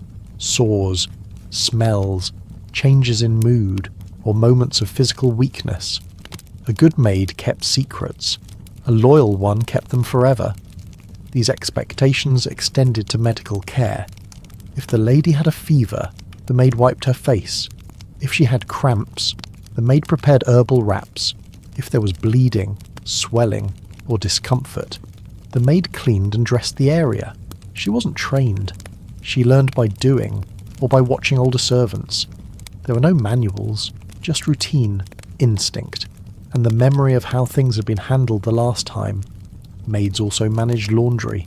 That included soiled shifts, menstrual cloths, handkerchiefs, and anything that absorbed body fluids. They boiled water, stirred linen with sticks, rinsed, wrung, and hung each item to dry. They handled stains quietly. If something could not be saved, they patched it or hid it. Their work made sure that no one outside the house ever knew what had gone wrong inside. They were also expected to maintain a calm presence. If the lady was nervous, the maid remained still. If she was angry, the maid listened. If she cried during cleaning, the maid did not speak. The relationship required balance, distant enough to be proper, close enough to be useful. In some homes, the maid was the only person who truly knew the condition of the lady's body. Doctors were called rarely and only when necessary. Husbands might not know about infections, weakness, or recurring pain. But the maid knew. She saw the changes, washed the cloths, and noticed the new bruises. And she remembered. It's a little funny that in a house full of staff, the person who did the most medical work had no title, no training, and no recognition. Young girls entering service started by assisting older maids. They learned which herbs to boil, how to fold cloths, and when to speak. They watched quietly and copied the routines. Over time, they became the main caregiver, the one the lady called first in the morning and last before sleep. Trust was earned over the years. A maid who kept her place, protected her lady's privacy, and never gossiped became irreplaceable. She might not have had a room or fine clothes, but she was valued in a different way.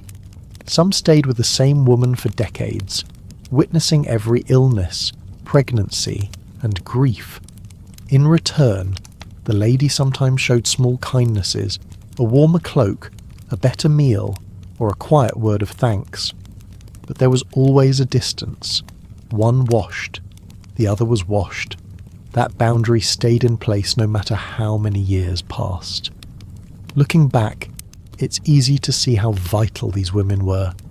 They were not called doctors. They were not treated like family. But their hands carried out the work that kept others comfortable, clean and dignified. Without them, the routines would have broken. The appearances would have failed, and no one would have looked as proper as they needed to. Next, we'll explore the simple personal tools that made hygiene possible. Small items kept in wooden boxes and guarded as carefully as gold. The hands of a maid might have performed the daily tasks, but much of a woman's hygiene still depended on the small tools she owned and kept close. These weren't luxurious objects or specialised instruments. They were simple, practical items, often handmade or passed down. A wooden comb, a face cloth, a clean basin. These everyday objects formed the foundation of personal care. Without them, even the most dedicated hygiene routine would have fallen apart. Nearly every woman, regardless of class, had a comb. The most common kind was made from wood. Some were carved from a single piece, with teeth that varied in width. One side was for detangling, the other for smoothing. Combing was done daily, especially in the morning and before bed. It helped control hair, remove lice or dirt, and spread natural oils from the scalp to the ends. Wooden combs could last for years if cared for. They were oiled, wiped clean, and stored carefully. Face cloths were also considered essential. These were small pieces of linen or wool, usually cut from worn garments. They were used to wipe sweat, clean the face, or freshen the hands and neck throughout the day. A woman might keep one tucked into her sleeve or belt, ready to use when needed. The cloth was washed regularly and was never shared unless there was no choice. Another key item was the water bucket, a sturdy wooden pail with a handle. It was used to fetch, carry, and store water for all hygiene activities. In larger homes, multiple buckets were kept in rotation and servants filled them. In smaller households, women carried them themselves, walking long distances to wells or streams. Water was used sparingly. A single bucket might need to cover washing the face, soaking cloths, and even rinsing a comb. Personally, I think if I had to carry every drop of my wash water from a stream, I'd think twice before washing anything at all. Other tools included scraps of cloth used for wiping the body. These were not fancy or specially made, just soft, worn fabric that had already served another purpose. Old shifts, pillowcases, or baby clothes were often cut into squares. These pieces were folded and stored in bundles, used for everything from wiping underarms to drying the feet. Pumice stone was another item found in many homes, rough but effective. It was used to scrub hardened skin, especially on the heels and elbows. Some women also used it on their hands to remove calluses. It was not comfortable. The stone could be harsh, especially on delicate skin, but it was one of the only options available for exfoliating the body. It was stored dry, wrapped in cloth, and taken out when needed. Needles were more commonly associated with sewing, but they also played a role in hygiene. Small splinters were removed using sewing needles. Ingrown hairs were picked free. Some women used needles to pull out small thorns from their feet or hands after working in the garden. A clean needle, warmed by the fire, became a minor medical tool in homes where no doctor would ever come. These personal items were usually stored together in a wooden box or a woven basket. The box was often kept under the bed or inside a trunk. It held a woman's most private tools, including her comb, cloths, herbs, small scissors, and sometimes a mirror if she was lucky enough to own one. The box was not shared. Even between sisters, these items were considered personal. Lending a comb or cloth was done only in emergencies. These days, we have entire bathroom drawers filled with gadgets. Back then, a woman kept everything she needed for hygiene in one wooden box the size of a loaf of bread. In noble homes, the box might be decorated or locked.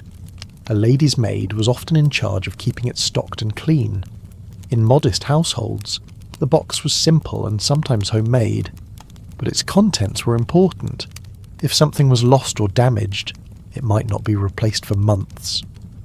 These tools were not labelled or organised with dividers. A woman simply knew where things were. She folded her clothes a certain way. She tucked the comb into the same corner each time. The repetition kept things familiar and easy to find. Over time, the tools became extensions of the routine. A girl might remember her mother dipping a cloth in warm water or using the same needle for 20 years. These memories shaped how she formed her own habits. By the time she was grown, she had her own box, her own clothes, and her own way of doing things, just like the women before her. The box also carried signs of a woman's life. A worn comb spoke of long hair and daily care. A frayed cloth told of years of wiping and rinsing. A cracked pumice stone showed how often the feet were scrubbed. These tools aged alongside their owners. The simplicity of the items didn't mean they were unimportant. On the contrary, losing one could throw off a routine. If a cloth tore and no replacement was ready, the day's washing might be skipped. If a comb broke, hair tangled, and headaches followed. So women took care of their tools, not out of sentiment, but out of necessity. It's a little funny that so much of daily hygiene depended on a few items that today would barely fill a travel bag. Children grew up watching how these tools were used. They helped fetch water, rinse cloths, or oil combs. They were taught not to touch the private box unless told. A daughter might receive her own set of clothes or a small box when she reached womanhood. It marked a step toward independence, even if the tools inside were plain. These small items didn't offer luxury, but they offered control. In a world full of unpredictability, with weather, illness, and hunger always close, the simple act of reaching for the same cloth each morning gave a sense of order. It meant something was still within reach. Something was still yours. Looking back, it's easy to see how these tools held quiet power. They weren't discussed or displayed, but they helped women stay clean, calm, and composed. One cloth at a time, one comb through the hair, one needle near the fire. Next, we'll look at where these routines actually took place. In the makeshift wash stations in the middle of homes, yards, or hidden corners that served as private spaces for public lives. The tools may have been simple, but the spaces where medieval women cared for their bodies were even simpler. There were no bathrooms, no tiled washrooms, and no spaces designed for privacy. Hygiene had to happen wherever there was room and water. That meant most daily routines took place in the middle of living areas, beside the fireplace or outside in the yard. These spaces were not created for comfort. They were created out of necessity. In most households, the washing area was a wooden basin placed in the corner of the main room or out near the back wall of the house. There were no fixed fixtures or plumbing. The basin might sit on a bench or the ground, depending on who was using it. It was filled by hand, emptied by hand, and cleaned with leftover water and ashes. Once the washing was done, the basin was set aside to be used again for something else, like laundry or soaking vegetables. Water was fetched from wells or streams, carried back in buckets made of wood or metal. The same bucket used to wash a face might later be used to rinse dishes or clean tools. There was no clear line between kitchen water, cleaning water, and hygiene water. What mattered was availability. On days when water was limited, hygiene routines were skipped altogether. There was little privacy. In homes with only one room, everything happened within view of others. Women might turn their backs, hang a cloth for modesty, or wait until children were outside. But true isolation was rare. Washing became something quick and quiet. No one stared, but no one pretended not to notice either. Personally, I think it would be very difficult to focus on wiping my face if I knew 3 people were also kneading bread right next to me. Outdoor washing happened more often in warm weather. A wooden tub or shallow barrel might be placed in the yard behind the house. There, women could rinse their feet, scrub a cloth, or wash their hair. Sometimes they washed children in the same space. The tub was used for many purposes and shared by the entire household. It was not left filled. Water was poured in for each use and emptied immediately afterward. Bathing or wiping took place quickly.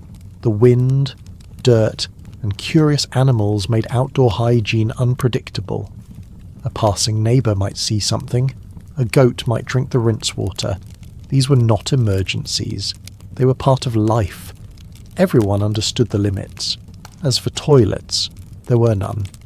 The idea of a flushing toilet did not exist in most of medieval Europe.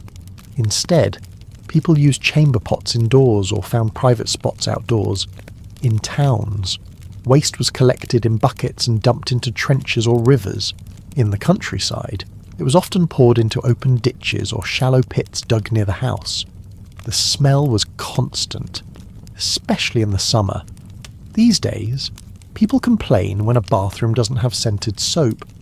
Back then, a family felt lucky if the waste pit didn't flood after the rain. In noble households, there were slightly better arrangements. Some castles had small stone rooms with wooden seats built over holes that led to cesspits. These rooms were sometimes referred to as garderobes. Still, they lacked water and had no method for flushing. Servants had to clean them by hand, using ash, herbs, and water to reduce the smell. Even in royal settings, the odour never truly left. Each morning, chamber pots were emptied and cleaned. This job often fell to the servants or the younger members of the household. They carried the contents outside, dumped them in designated areas, then rinsed the pots with water and ash. Ash was useful not only for cleaning, but also for absorbing liquid and controlling odour. A few handfuls sprinkled in the bottom of a pot made a difference. These cleaning routines became part of daily life. No one expected pristine conditions. The goal was simply to avoid build-up and keep living spaces manageable. In homes without servants, women did this themselves, often first thing in the morning before others woke up. Ash was also used for cleaning floors, wiping tables, and scrubbing the basins where women washed themselves. Mixed with water, it created a basic form of soap. It was rough on the skin, but better than nothing. Many women had dry hands and cracked nails from years of using ash to clean everything. Children were taught early to help with these tasks. They fetched water, carried waste, and learned which corners of the yard were best for privacy. There was no shame in it. These chores were part of growing up and part of surviving in homes with no plumbing and limited space. Women created small zones of privacy when they could. A curtain hung from the ceiling, a bench turned sideways, a stool was placed near the fire. These spaces became makeshift washrooms. In the early morning or late evening, a woman might finally find a quiet moment to rinse her face or change her shift. It's a little funny that in homes built without walls, women still found ways to carve out small corners for dignity and quiet. In towns, public bathhouses sometimes provided a place to wash, but many women avoided them due to reputational risk. Instead, they stayed home and made the most of what they had: a small bowl, a clean cloth, a few minutes by the fire before the room filled with noise and movement again. Even during illness, the same spaces were used. A sick woman might be washed in the same basin where she once soaked her feet. There was no special equipment, only extra care. The water was warmed, the cloths were changed more often, but the space stayed the same. Looking back, it is clear how much effort it took just to stay presentable. Every step from carrying water to emptying pots was manual and repeated daily. There were no shortcuts, no buttons to push or handles to turn, just wood, cloth, ash, and time. And yet, women did it. They washed, rinsed, wiped, and cleaned in the most basic conditions, not for luxury, but for routine, not for appearance, but for comfort. These spaces, as humble as they were, became important. They gave structure to the day and a sense of normalcy. Next, we'll explore how women use scents and flowers not just for decoration, but as quiet tools to manage sleep, stress, and unspoken discomfort. Even without soap, baths, or perfume bottles, women in the Middle Ages found their own ways to manage how they smelled. After all, personal scent was something others noticed quickly, especially in tight indoor spaces, thick clothes, and warm seasons. With little access to running water or regular bathing, the solution was not to get rid of the smell but to cover it. And for noble women or those in better households, scent became not just a necessity, but a quiet art. Herbs and flowers were the most common tools. Lavender, rosemary, mint, and sage were easy to grow in gardens and dried well. Women kept small cloth sachets filled with these herbs and tucked them into sleeves, bodices, or belts. When they moved, the warmth of their bodies helped release the scent. A single motion could spread the fragrance. It was subtle but effective, and it made a difference in crowded halls or during long days sitting in layers of wool. For more persistent odour, women used stronger methods. Oils infused with crushed herbs were dabbed behind the ears, under the neck, or near the wrists. These oils were usually mixed at home or by apothecaries, using olive oil, almond oil, or even animal fat as a base. Some were thick and greasy, leaving stains on linen collars, but women used them anyway, because the alternative was worse. Personally, I would rather risk a greasy collar than have people catch a whiff of 3-day-old sweat under 5 layers of clothing. Fresh flowers were a luxury. When available, women braided them into their hair or tucked them into folds of their sleeves. In spring and summer, rose petals or marigolds were popular. In colder months, dried petals stood in their place. These touches were both decorative and practical. The smell might not last long, but it gave the woman a moment of relief, a small sense of freshness in a world where clean water was scarce. The bedroom was another space where scent mattered. Beds were large, shared, and often stuffy. Without proper ventilation, odour lingered on blankets, straw mattresses, and curtains. To deal with this, women sometimes tied small bundles of dried lavender or thyme above the bed. These were called sleeping herbs. The smell helped mask the mustiness of old bedding and, some believed, kept away illness. Some households scattered dried herbs on the floor, especially during feasts or visits. As people walked over them, the herbs crushed and released their smell. It was a way to freshen the room without cleaning it. In wealthier homes, servants refreshed these floors daily. In poorer homes, herbs were reused until they crumbled into dust. These days, people buy automatic air fresheners for every room. Back then, a handful of crushed thyme and a cracked window had to do the job. Certain herbs were chosen for specific reasons. Rosemary was believed to sharpen the mind. Lavender helped with sleep. Sage was thought to prevent illness. Women learned to mix and match these based on the time of day or the mood they wanted to set. While it may not have replaced bathing, it added some sense of control. For intimate hygiene, some women even applied herbs directly to underclothes. Linen strips or pads used during menstruation were sometimes sprinkled with mint or chamomile to reduce odour. This practice was shared quietly between mothers and daughters, passed down through demonstration rather than writing. It was personal knowledge, not public advice. Smelling pleasant was not just a matter of preference. It was part of how a woman was judged. A woman who smelled nice was assumed to be clean and proper, even if she had not bathed in weeks. That's the strange part about history. People didn't expect you to be clean. They expected you to appear clean. Scent became a kind of reputation. The right smell could hide poverty, illness, or fatigue. Women who worked in kitchens or near animals had a harder time. Sweat and smoke stuck to skin and clothes. For them, sprigs of strong-smelling herbs were kept close at all times. They also chewed parsley or cloves to help with breath, especially if they had to speak to superiors. It was a practical solution, not a luxury. Wealthier women sometimes went further. They carried scented gloves, soaked in oils and kept in boxes until needed. Gloves were worn to church or social visits, and when hands were raised in greeting, they released a pleasant scent. This detail became popular in noble courts, and was mentioned in personal letters. A pair of good gloves could leave an impression long after the woman had left the room. It's a little funny how a bunch of flowers shoved into a sleeve could carry more social weight than an entire bath. When bathing was out of reach, scent filled the gap, and because everyone knew that real cleanliness was rare, people accepted the effort. A sprig of lavender, a scented comb, a drop of oil. These were quiet gestures, small rituals that helped women feel presentable, even confident. The rules were unspoken but widely followed. Never let your oil bottle be empty. Keep at least one sachet under your bed pillow.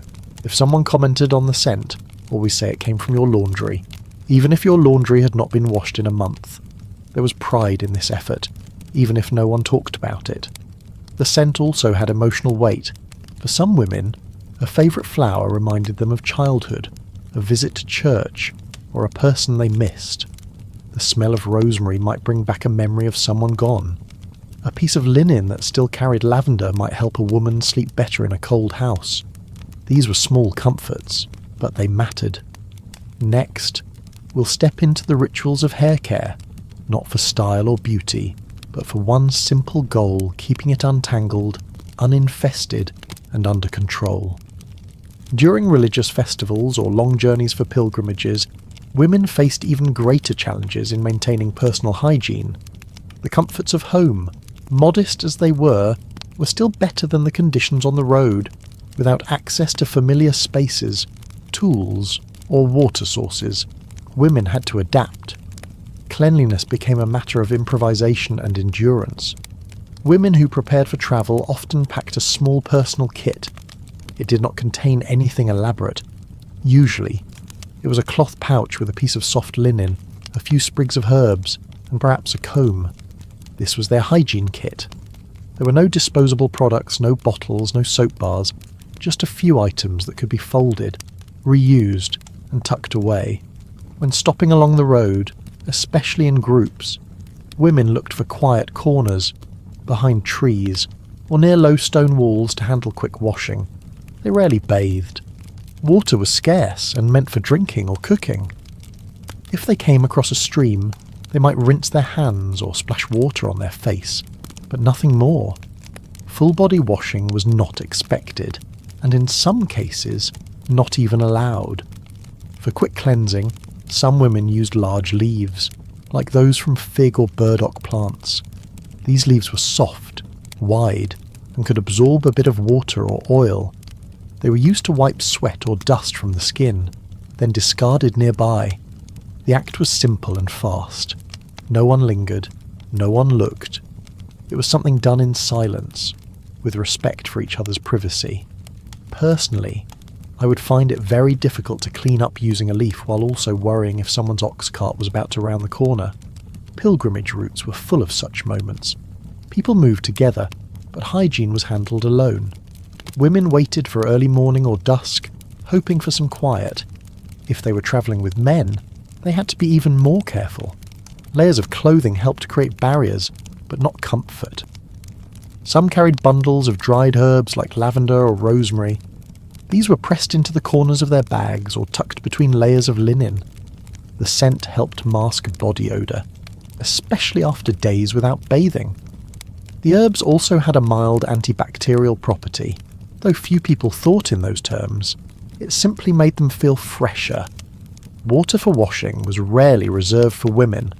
Most of it went toward cooking or shared drinking.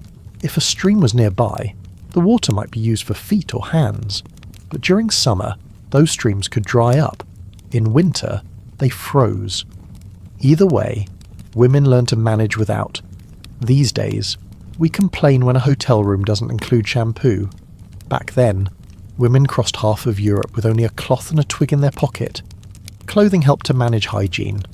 Undergarments were changed whenever possible. A shift made of linen could be rinsed at a stopping point and dried on a rock, but that required sun, warmth, and time. Often, women had neither, so they layered. One set for travel, one extra set for sleeping, if they had the luxury. Most only had one. Some women fasted during holy festivals, not only for religious reasons, but to limit bowel movements and avoid needing to clean themselves without resources. Others drank less water to avoid urinating on the road. These habits had side effects: headaches, fatigue, dizziness, but they were seen as part of the journey. During menstruation, hygiene became even harder. Women carried folded cloth, reused and cleaned when possible. If there was no place to wash, they kept the used cloth wrapped and sealed until a stop allowed rinsing. Some burned them after use, depending on local belief or privacy concerns. It was common for women to go without a proper bath for weeks during long religious events. The lack of access was accepted. Dirt and smell became part of the experience. No one pointed it out. Everyone carried the same burden. Clothing held everything together.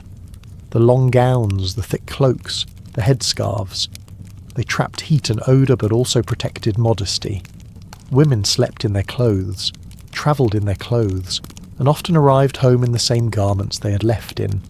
Once home, washing became a priority.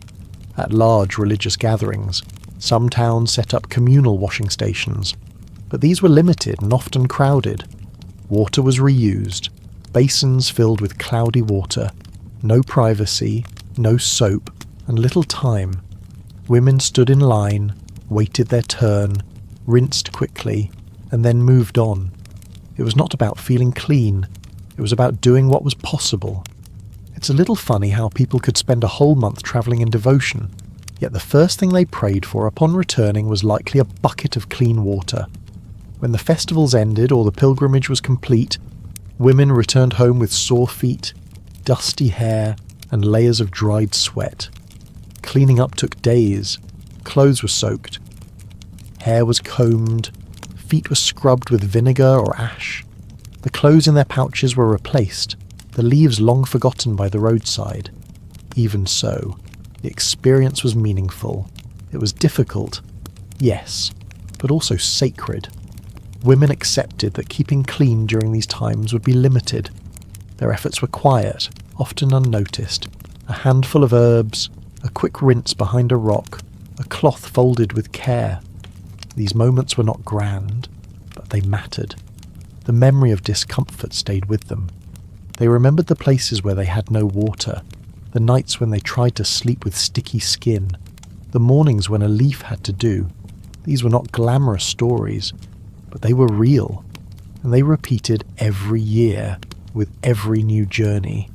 Next, we'll look at how women cared for their hair not for beauty, but simply to prevent knots, bugs, and the endless pull of tangled threads. After finding ways to mask their scent with herbs and oils, Medieval women still had to consider something even more complex than poor plumbing or limited water. They had to navigate a tangled web of superstitions and taboos surrounding personal hygiene. Bathing was not just about cleaning the body, it was also tangled up with beliefs about health, morality, and even the unseen world. Some people believed that bathing too often could drain the body's strength. For women, this fear took on a specific shape. It was said that regular washing might weaken fertility, cause miscarriages, or disturb the balance of the female body. Cold water, in particular, was viewed with suspicion. The idea was that exposing yourself to water, especially during menstruation, opened the body to illness or spiritual harm. Because of this, many women avoided full-body baths when they were on their period. Instead, they focused on washing only small areas using cloths and herbal infusions. Lukewarm water was considered safer than cold. Hot water was a luxury and rarely available. The idea of temperature was more than comfort. It was a protective measure. Personally, I don't blame them. If I had to carry, boil, and test every pot of water by hand, I would probably be just as cautious. Older women were especially careful. The elderly were warned not to bathe at night, even if the air was warm. People believed that warm baths opened the pores and made the body vulnerable to bad air or sudden chills. This is where the phrase catching a chill became more than a saying. It was seen as a real danger. A sudden shift in temperature was thought to let disease slip into the body through the skin. To avoid these risks, many families had rules about when bathing was allowed. Morning was safer than night. Spring was safer than winter. Women were told to avoid bathing after eating, after crying, or during storms. If thunder was nearby, water was off limits. These ideas might seem strange now, but they were part of a larger worldview where the body was open, fragile, and connected to forces beyond control. Today, people debate whether to shower in the morning or at night. In the Middle Ages, the debate was whether to bathe at all, without summoning bad luck. These beliefs did not come from nowhere. People observed the world around them and made patterns from what they saw. If someone bathed and got sick soon after, the two events were connected. If a child washed in cold water and caught a fever, the water became the cause. Without science to explain bacteria or viruses, people used stories and shared knowledge to explain what happened. This kind of thinking affected not only women's hygiene but also their habits throughout life. Girls were taught early on to be careful about washing. A mother might tell her daughter never to bathe during her bleeding days, never to rinse her hair in cold weather, and never to use rainwater left in open buckets. These were not warnings out of cruelty but concern. Washing hands and face was less restricted, but still shaped by belief. Cold water in the morning was thought to shock the system awake. But for women, too much exposure to cold water could invite headaches or womb troubles. So some preferred to let the cloth sit near the fire first. Then they gently pressed it to their skin, moving slowly, keeping their breath calm. There were also warnings about communal baths in cities or towns that had public bathhouses. Gossip spread quickly about which ones were cursed, which were unclean, and which might lead to temptation. Women were told not to share bathwater with strangers. Some carried their own herbs to toss into the tub. Others avoided public baths entirely and chose to wash at home using their own basin. Even touching river water came with its own rules. In some villages, streams were believed to hold spirits. Washing clothes in the wrong place or at the wrong time of day might anger them. Women whispered stories of those who got sick after scrubbing laundry during sunset. Whether it was real or not didn't matter. Fear shaped behaviour. It's a little funny how staying clean was often seen as more dangerous than staying dirty. Despite all this, women found ways to keep up their routines. They worked around the warnings. If a bath was not allowed, a warm cloth was enough. If cold water was feared, they used herbal steam instead. Some burned herbs in their rooms and stood nearby to absorb the scent and the supposed cleansing. It was not perfect, but it was what they had. These taboos also affected how women cared for others. Mothers avoided bathing newborns in the first days of life. They believed that a thin layer of birth residue protected the baby. Bathing too early was said to invite fevers, so they waited, wiping gently but avoiding full immersion until the child was stronger. Pregnant women were told not to wash their bellies with cold water. Some feared it would cause cramps or even miscarriage. These ideas came from observations, shared pain, and generational fear. No one wanted to risk a life over a bath, so caution became the rule, even if it meant weeks without washing. These days, we read ingredients on soap bottles and argue over skincare routines. Back then, soap was rare, water was risky, and fear shaped every decision. In the end, these beliefs became part of daily life. They were not questioned often. Instead, they were followed, passed down, and accepted. Even if they lacked proof, they gave people a sense of control. For women, especially, following these rules meant safety, tradition, and sometimes survival. Next, we'll follow the hairbrush. Because keeping clean was one thing, but keeping your hair in place was an entirely different challenge.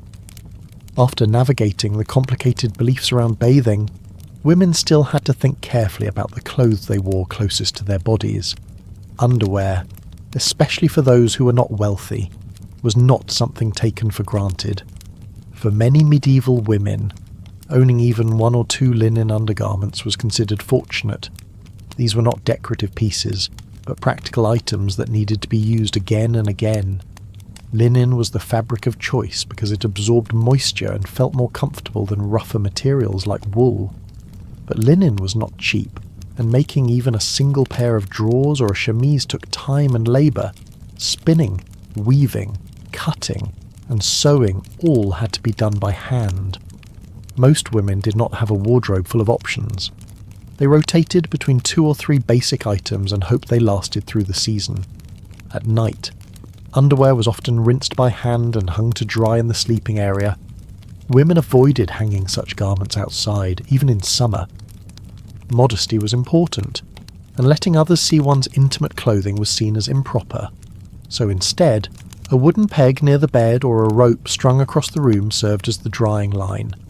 Personally, I can't imagine falling asleep next to wet laundry, but that was their reality, not a choice. Of course, air drying overnight didn't always work. If the weather was damp or the cloth was thick, the garment might still be wet in the morning. Putting on damp underwear was uncomfortable, and sometimes led to skin irritation, especially in summer. Women who worked in the fields or stayed seated for hours could end up with rashes, chafing, or worse. In winter, the problem was different. Cold, wet fabric pressed against the skin could lead to chills or even infections.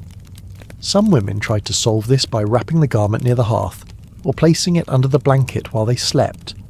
Others simply endured it. They had no dryers or extra sets to switch into. They made do with what they had. Today, we complain if our dryer is slow. Back then, waiting for a single undergarment to dry could shape a whole morning. For many, underwear was not even worn regularly. Some women, especially in rural areas, skipped the layer entirely during certain seasons. Long skirts and woolen stockings provided enough coverage, and in some cultures, undergarments were viewed as unnecessary or even wasteful. Fabric had other uses, and if something tore or thinned, it was often turned into rags or reused in some other way. When undergarments became too worn, women patched them repeatedly. These patches were sewn carefully but discreetly. Some added an extra layer inside to make the garment last longer. Others removed frayed edges and stitched around the hole to keep it from growing. These repairs were not only signs of frugality, but also of survival. The woman who could keep one item useful for months was respected for her skill. Quilting old linen into new padding was also common. Some women used scraps from worn undergarments as extra lining in their outer clothes. Others turned the cloth into makeshift sanitary protection or washcloths. Nothing was wasted. Every piece of fabric had a second life. It was a rhythm of use, wash, mend, and reuse. In wealthier households, ladies might own more pairs of fine linen undergarments, often embroidered or edged with lace. These were cared for by maids, who washed and dried them out of sight. Perfumed water or floral sachets were sometimes placed in linen chests to keep the items smelling pleasant. But even in castles, privacy was limited. Maids had to act with discretion, folding and storing underwear as if it were a sacred duty. It's a little funny that the most private items in a woman's life were often the ones most handled by someone else. Some women also slept without underwear to allow their bodies to breathe. This was based on folk advice, passed down from mothers or midwives. They believed that resting the skin helped prevent infections and balance the body's humours. These ideas may sound unscientific now, but they were rooted in the best understanding available at the time. Washing undergarments required care. Hot water could shrink or damage the cloth, so most used lukewarm water mixed with lye soap or ashes. They rubbed gently, then rinsed several times. After wringing it out, they laid it flat or hung it away from direct sunlight to avoid fading. The goal was to make it clean enough to reuse, not spotless. If there was a special occasion, such as a religious feast or visit to a shrine, women sometimes prepared their finest linen. This meant ironing with a smooth stone or wooden paddle, folding neatly, and perfuming with lavender or rose petals. For one day, they could feel fresh, even if nothing else in their life changed. Girls learned about undergarment care at an early age. Helping their mothers rinse, sew, or fold was part of growing up. They understood the cycle of use and the limits of what they owned. A lost piece was a serious matter, not something easily replaced. During illness or childbirth, undergarments were often sacrificed. If blood or discharge stained the fabric, it might be buried or burned instead of washed. People feared disease might cling to cloth. Some believed that washing such garments brought bad luck. In these cases, women chose caution over thrift. Even in times of travel, women packed at most 2 spare sets, if that. They wrapped them in cloth and tucked them deep in their baggage. When they found time to wash, they did it quietly, in secluded places, away from men and strangers.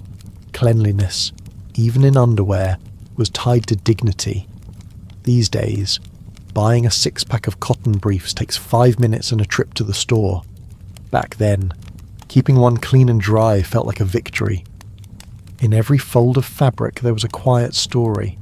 A woman's health, her habits, her dignity, all stitched into something no one was supposed to see.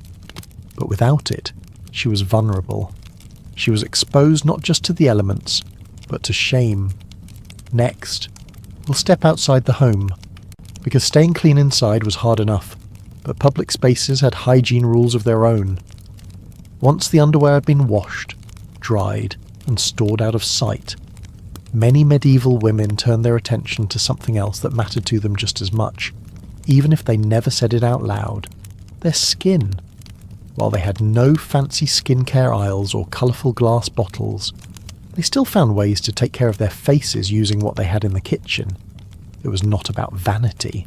It was about feeling a bit more human in a world where grime was constant. One of the most common ingredients was egg. A raw egg, cracked open and separated, gave them 2 useful parts. The yolk was thought to nourish the skin. The white could tighten it. Women would spread it on their cheeks, wait for it to dry, then rinse it off with warm water if they were lucky enough to have any. Some said it helped with redness. Others just liked how smooth it felt. Honey was another favourite.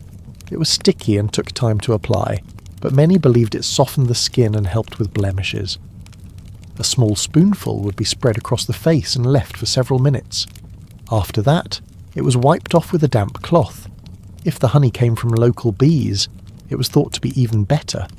Some women mixed it with crushed herbs or dried flower petals for extra effect. Personally, I think I'd hesitate before smearing honey on my face. But when choices are few, the sticky method starts to look more reasonable. Rice water, or water left after rinsing grains before cooking, was also kept for skincare. It was used to rinse the face or soak cloths to place over tired eyes. Women believed it helped with complexion and soothed irritation. Since rice was expensive in some regions, Not everyone had access to this method, but when they did, they used it all. Nothing went to waste. For tired or swollen eyes, women turned to fresh mint leaves or chamomile soaked in water. They lay back with the herbs placed directly on their eyelids and waited in silence. There was no music, no candlelight, no soft towels, just the cool feeling of leaves and the hope it would help reduce puffiness. It was quiet care, done in corners of the home, often away from others. Today, we browse hundreds of skincare options in 10 minutes. Back then, women had to make a decision between using their food or wearing it. Sometimes, women would make masks using flour mixed with water or oil. The paste was applied to the face and allowed to dry into a thin crust. This was said to draw out impurities, though no one quite knew what those were. Other women used crushed strawberries, boiled apple mash, or even ground mustard seeds. The effect might have been psychological as much as physical. A small ritual, in a day filled with chores and discomfort. The knowledge of these methods came from other women. There were no books, no written recipes. Daughters learned by watching their mothers. Friends whispered suggestions while spinning wool. Midwives sometimes offered tips along with herbal remedies. It was word of mouth, not science. But it travelled well, and across regions. Women shared what worked and what didn't. Some added lavender or rosemary to oils to rub into the skin, not just for scent, but because it made the body feel warm in winter. Ointments made from pig fat or beeswax were rubbed on rough patches or used to prevent chafing. If a woman had access to almond oil, she used it sparingly. If not, she relied on animal fats and herbs. Storage was tricky. There were no glass jars or refrigeration. Ingredients had to be used quickly or kept in clay pots sealed with cloth. Most women kept their supplies in a wooden box or a small pouch tied to their bedpost. These items were not for display. They were hidden, protected from dust and from curious hands. It's a little funny to imagine someone guarding a handful of mint leaves like it was treasure, but for them, it was. Not every attempt worked. Some women developed rashes. Others found their skin dried out even more. But there was no dermatologist to consult. You either stopped using it or tried something else. And since many believed skin problems were signs of inner sin or imbalance, they didn't always blame the remedy. Women who worked outdoors were especially vulnerable to dry, cracked skin, wind, sun, smoke, and sweat all left their mark. A thin layer of oil or a soft cloth wrap was sometimes all they had to protect their cheeks. For noble women, staying inside offered some relief, but even they faced smoke from hearths and dryness from cold stone rooms. On special days, women used extra care. A holiday feast or church visit might be reason enough to prepare the face more carefully. A little oil rubbed in, a bit of colour added from beet juice or wine sediment. Nothing too flashy, just enough to appear fresh and rested. Girls began learning these things early. By the time they were 12 or 13, they knew what leaves to pick, what mixtures felt too rough, and how long to leave something on before it stung. They learned the hard way, trial and error. A sting meant to take it off, a tingle meant wait. No one explained, but they understood through habit. Seasonal changes affected everything. In summer, ingredients spoil faster. In winter, oils hardened. A woman had to adapt, use different herbs, shorten the timing. Some mixed warm water with ash from the hearth, not for cleaning but to soothe their skin after a day near the fire. Despite the effort, no one expected flawless skin. Freckles, sunspots, redness. These were common and rarely hidden, but a small glow, a smoother cheek, a hint of softness. Those were considered signs of good care, not beauty, just effort. In a world where almost nothing felt private or controlled, caring for your face in secret might have been the closest thing to peace. So they continued. With eggs and honey, herbs and patience, passed down not through books but through hands. Their skincare routine fits inside a wooden spoon and a square, and somehow it lasted for centuries. Next, We'll step into the mouth again, but this time not for teeth. The breath of a woman said more than words, and they had ways to manage that too. The everyday routine of medieval women was already difficult, but the days surrounding childbirth brought new kinds of challenges. It started with the lack of clean water. In many homes, water had to be fetched from a stream or well, and by the time it reached the birthing room, it was no longer fresh. That meant the women helping with the birth had to improvise. Cloths were boiled, not always thoroughly, and used to clean the newborn. The mother, meanwhile, was often too weak to move, lying still on a straw-filled mattress that absorbed not just her sweat, but blood and fluids from the birth. There was no clean hospital bed, no soft linens. The straw bed became damp within hours.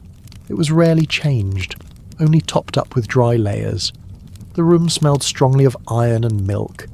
Sometimes, herbs were burned in the corner to hide the scent, but it didn't help much. The women attending the birth, often midwives or older female relatives, worked in heavy dresses and sleeves rolled up.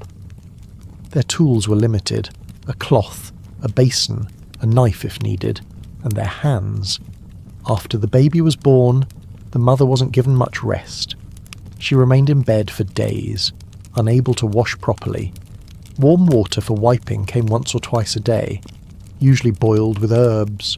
Someone would gently sponge her body with a cloth, avoiding wounds. The same cloth might be used more than once. Women weren't encouraged to move for fear they would leak or make the bed messier. They lay still, sometimes unable to eat properly, sweating through nights and scratching at skin made itchy by hay and heat. There's something deeply ironic about celebrating new life in a room that smells like wet grass and iron pans. And yet, this was normal. The recovery period wasn't measured by days, but by how long it took the bleeding to stop. For some, it took a week. For others, longer. There were no painkillers except perhaps a bit of ale or some herbal infusion. No doctor unless the birth went badly. And if it did go badly, there were no guarantees anyone could help. One of the small mercies was the practice of herbal steaming. Women were sometimes seated over a basin filled with boiling water and herbs like mugwort, chamomile, or lavender. The steam helped ease swelling and clean the body in ways they couldn't manage with cloths alone. It was done in silence, behind closed doors, with women shielding the mother from cold air and prying eyes. The process was slow and made them sweat, but they believed it helped cleanse the womb. The baby, meanwhile, was wiped and wrapped quickly. No soft baby wipes, no clean towels, just squares of fabric, sometimes old cloth from worn-out dresses. The baby's skin was rubbed with oil or lard, then swaddled tightly. Crying was considered healthy. Too quiet, and people worried. Too loud, and they blamed the weather. Breastfeeding began right away if the mother was strong enough, otherwise another woman might step in. If a modern mother had to give birth on a pile of straw with nothing but a boiled rag and a bowl of herbs, she'd probably sue the hospital. But medieval women didn't expect comfort. They only hoped for survival. The room wasn't cleaned, just left to dry on its own. Sometimes, the blood dried into the floorboards. The baby slept near the mother, wrapped tightly, while the house carried on around them. Life didn't pause for the newborn. Food had to be cooked. Firewood still needed chopping. There were customs, of course. Some families buried the birthing straw in the garden to ward off illness. Others burned it to erase bad luck. The midwife washed her hands with alcohol or vinegar, more for ritual than sanitation. Women weren't allowed to leave the house until a churching ceremony was held. That could be days or weeks later. Until then, the mother was considered unclean. She couldn't attend mass, touch holy things, or be part of household events. What stays with me most is not the pain, or even the blood, but how much was endured without complaint. Generations of women went through childbirth in these conditions, and many did it more than once. They knew the risks. Still, they continued. They shared recipes for herbal compresses, passed down cloths from one daughter to another, and whispered quiet words of advice that had survived centuries. There's no luxury in that story, no softness, just straw, blood, and a steaming bowl of leaves. Soon, we'll leave the birthing room and turn to the difference between women of noble and peasant birth. The tools might be different, but the struggle was often the same. After childbirth, when the body was sore and the mind exhausted, what happened next depended largely on who you were. A noble woman, recovering in a chamber lined with tapestries and thick curtains, could expect some degree of care. Her ladies-in-waiting brought warm water, maybe even infused with rose petals or rosemary. They had soft cloths, sometimes made of imported linen, and knew how to clean the body gently. A quiet fire burned nearby, and the windows were shut to keep out the chill. But for peasant women, things looked different. They were lucky to have a roof that didn't leak. The birthing straw was taken out, and maybe, if someone had time, fresh straw was brought in. Water was fetched from the stream again, cold and full of leaves. No scented herbs, just water, a piece of old cloth, and the breeze from a cracked wooden wall. The woman washed herself sitting on a stool in the corner, hoping no one would walk in. It's funny how people think wealth only means gold and clothes. In reality, it meant warm water and a second pair of hands. For noble women, bathing wasn't exactly luxurious, but it was manageable. Some households had bathtubs, simple wooden ones lined with cloth. Water was heated in kettles and poured in slowly. The lady might be helped in by her servant, then dried with care and rubbed with oils or powder to cover any lingering odour. Poor women had no such option. A bath, for them, meant squatting in the open or behind a curtain. In the winter, they barely washed. The cold bit at their skin, and heating water was a rare treat. They wiped instead, using a damp rag or snow if nothing else was available. And once the baby came, their focus turned to survival. Cleanliness was nice, but feeding the family came first. I once heard someone say that suffering is the same for everyone. I disagree. It's not the same when you're wet, cold, and alone. The dignity of privacy was a luxury. Noble women bathed behind screens, sometimes even while seated, using a servant to hand them cloth and basin. Peasant women had to rely on family members to step outside, or just hoped that no one was looking. Even the tools were different. Wealthier women had small boxes for their hygiene items.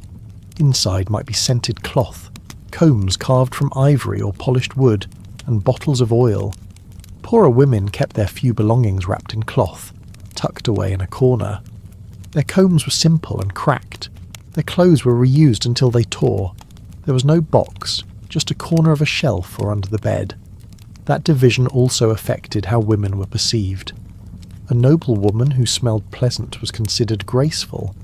A peasant who smelled of smoke and soil was expected to. People judged harshly, even though the options weren't equal.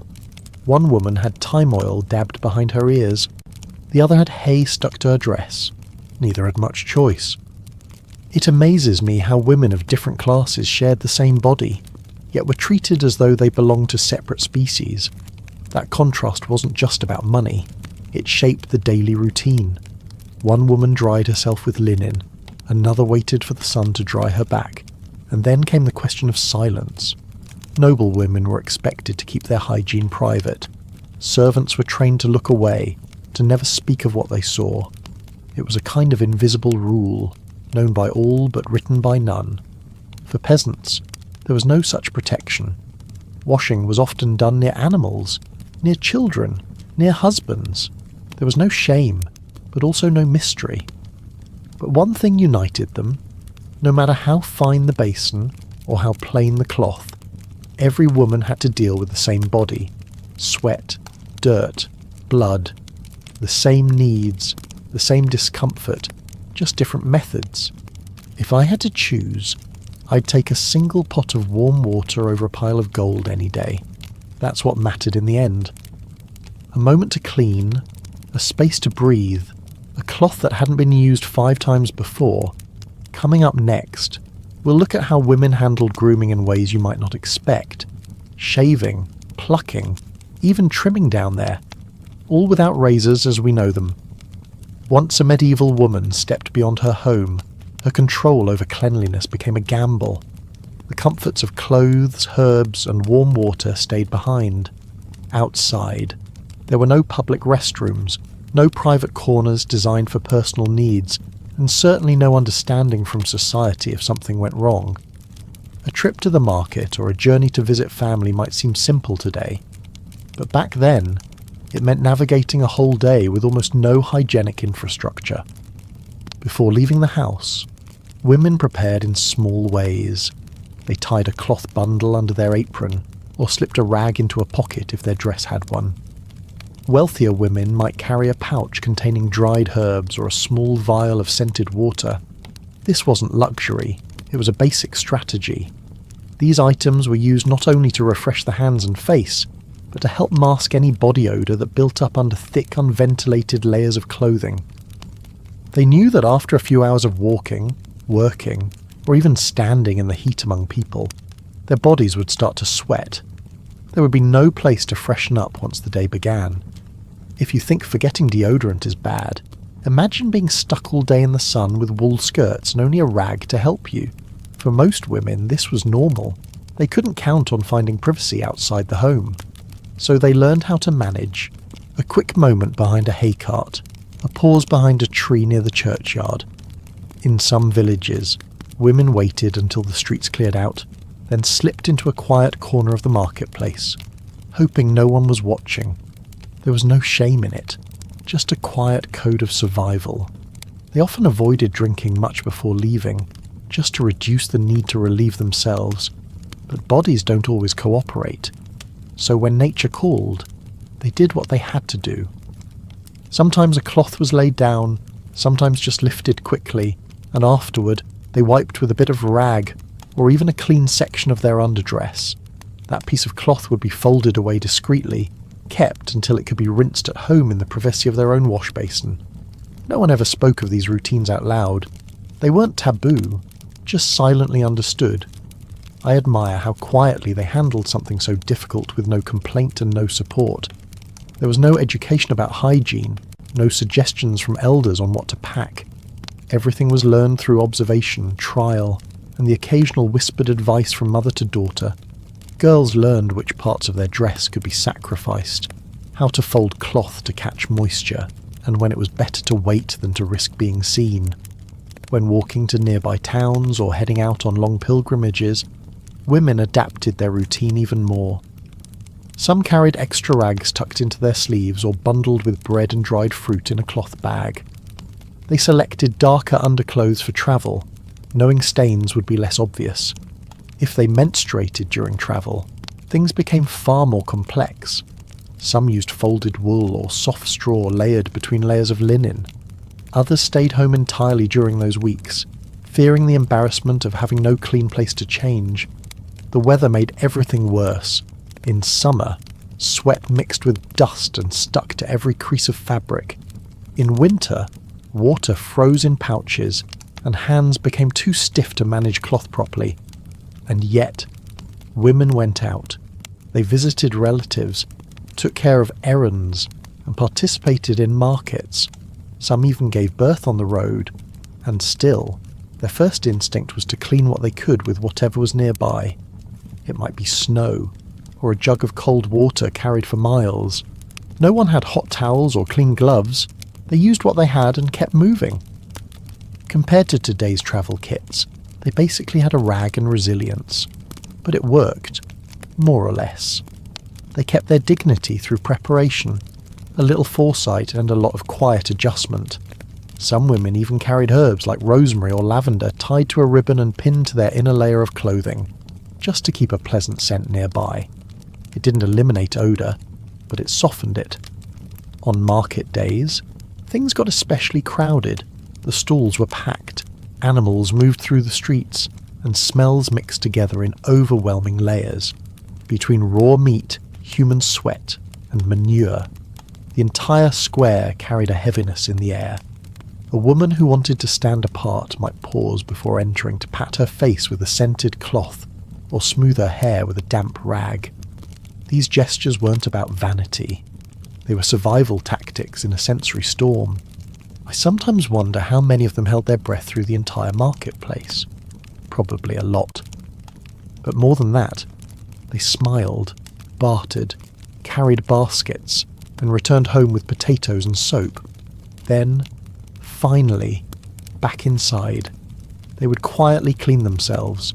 They'd rinse the cloths used during the trip, hang them to dry behind doors or near hearths, and perhaps boil the worst ones. No praise, no acknowledgement, just the silent pride of having kept everything under control with no help and no scene. Not all women had the same resources. Noble women might have a servant follow behind with a water flask, or a second set of gloves in case the first became too dirty. They could rest in the back room of a merchant's house if needed, but peasants did everything themselves. They wrapped cloths in aprons, guarded their privacy with sharp glances, and walked for hours with blisters on their feet and sore backs. Their standards were the same. Their methods were simply more limited. What stays with me is not the hardship, but how they planned around it so calmly. A sprig of mint, a small bottle of rosewater, a folded piece of cloth, and an exit strategy. That was their survival kit, and it worked because it had to. In the next part, we'll return home once more and look at how seasonal changes, especially during the coldest months, made hygiene even more complicated. When water froze in buckets and washing meant risking illness, even the simplest acts of cleanliness became a daily dilemma.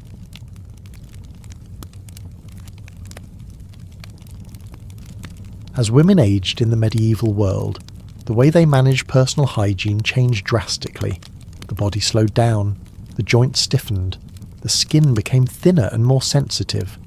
What had once been a routine of cloth, herbs, and carefully timed privacy often gave way to something simpler and sometimes more resigned. In old age, hygiene was no longer just a daily task. It became a negotiation between comfort, dignity, and what the body could still tolerate. Elderly women, especially those from wealthier families, were usually not left alone to care for themselves. Daughters, granddaughters, or female servants often took over the daily responsibilities of washing, dressing, and brushing their hair. For some older women, this was a relief. For others, it was uncomfortable. Modesty didn't fade with age, and many still felt embarrassed at needing help with something so personal. But practical needs outweighed pride. A helping hand was better than slipping on wet stone or freezing from an attempt to wash alone. I sometimes think the hardest part of growing old is letting someone else scrub behind your ears. In noble households, the elderly might have access to warm basins, scented cloths, and gentle care. The water was usually infused with warm wine or herbs like marjoram or thyme to soothe the skin. They were wrapped in thick linens after being cleaned, often in front of a fire. The servants doing the work were discreet and trained to say nothing. Silence was part of the job. In peasant homes, the experience was rougher. There were no special tubs or expensive cloths. Washing happened by the hearth or in a corner of the room, sometimes with snow in winter or lukewarm well water in summer. A daughter-in-law might dip a rag in warm beer and wipe her mother-in-law's hands and face. That was the extent of a bath in some seasons. Full body washing was rare. Too dangerous, too difficult, and, as some believed, too unhealthy. Elderly women often refused to bathe in water altogether. They feared the chill, even with a fire burning nearby. Some thought their bones would ache worse after a bath. Others simply didn't want to be seen naked at that age. Instead, they requested warm cloth soaked in wine or asked to be rubbed down with herbal vinegar. This method removed some sweat and odour, but it wasn't thorough. Over time, the smell of the body simply became part of the room. Compared to modern elder care, where routines are written on whiteboards, these women managed with memory, patience, and wine-soaked rags, and no one complained. Smells were part of life. When someone visited a home with an old woman, they expected a certain mustiness in the air. It wasn't offensive, it just was. People knew that once the body aged past a certain point, it lived by different rules. Tooth care also faded as women aged. If they had any teeth left, they might still rub them with a cloth dipped in salt or herbs. But many elderly women lost teeth early and simply stopped bothering. They ate softer foods, soaked bread in broth, and spoke carefully. A toothache in old age could be life-threatening, as few dared attempt extractions. Infection was feared more than foul breath. Hair became thin and white. Some let it grow and tied it under simple linen caps. Others had their family help trim it short. Brushing it remained important, not just for appearance but to prevent matting. A matted head was a sign of neglect, and no woman wanted to be seen that way, even near death. On quiet evenings, some daughters would sit and brush their mother's hair by firelight, using old combs passed down through generations. What strikes me is how hygiene became an act of love near the end. It wasn't about cleanliness anymore. It was about care, tenderness, and time. Sitting with someone as you wipe their hands, offering warm wine to wash their feet. These moments said more than words ever could. In the absence of soap or hot baths, they offered comfort. In winter, hygiene nearly stopped. Water froze. Firewood was precious. Old women were wrapped in layers and stayed near the fire. Their underclothes were rarely changed, unless they soiled them. In such cases, rags were boiled and reused, and the mattress was aired if possible. Some women wore the same shift for weeks, covered by thick gowns and aprons. It was not ideal, but survival came first. Freshness could wait until spring, and still, they tried. A clean cloth on the forehead, a few drops of rose water behind the ears, lavender under the pillow. These weren't luxuries. They were final gestures of dignity, a way to remain human, even as the body began to fail. No one expected old women to smell like flowers, but many tried anyway. Modern nursing homes may have antiseptic wipes and personal hygiene charts, but back then, warmth and privacy were all that mattered. A good death, for many women, included having their bodies wiped gently and their hair brushed smooth. Families understood this. Before burial, it was common for the female relatives to wash the body one last time, comb the hair, and wrap the woman in her cleanest linen, not because it changed anything for the dead, but because it mattered to the living. The final years of life were quiet. The body slowed, the routine shrank, but hygiene remained, in some form, until the end. It wasn't about soap or perfect hair, it was about being seen, being touched, being cared for when you couldn't care for yourself. I think what lasted most was the sense of being known by your smell, your cloth, your habits. Each old woman left behind a scent, a rhythm, a memory of how she kept herself clean in a world that didn't make it easy. That, more than anything, is what her family remembered. In our final part, we'll gather all these pieces together, from youth to old age, from nobility to peasantry. The story of medieval women's hygiene was one of quiet struggle, private rituals, and unspoken strength. Even with no modern bathrooms, no soap bars, and no privacy, medieval women still found ways to care for themselves. Their hygiene habits were simple, often rough, but grounded in tradition and daily effort. They didn't chase after beauty, they aimed for dignity. For most, that meant staying clean enough to not draw attention, and modest enough to never speak about it. They reused cloths, washed with herb-infused water, and avoided strong smells by staying quiet and neat. Mothers passed down their knowledge in short instructions, usually while working together.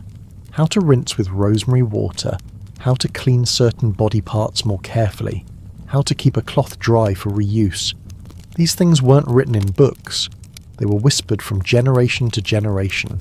They probably knew more about how to stay clean with 5 items than we do with 50.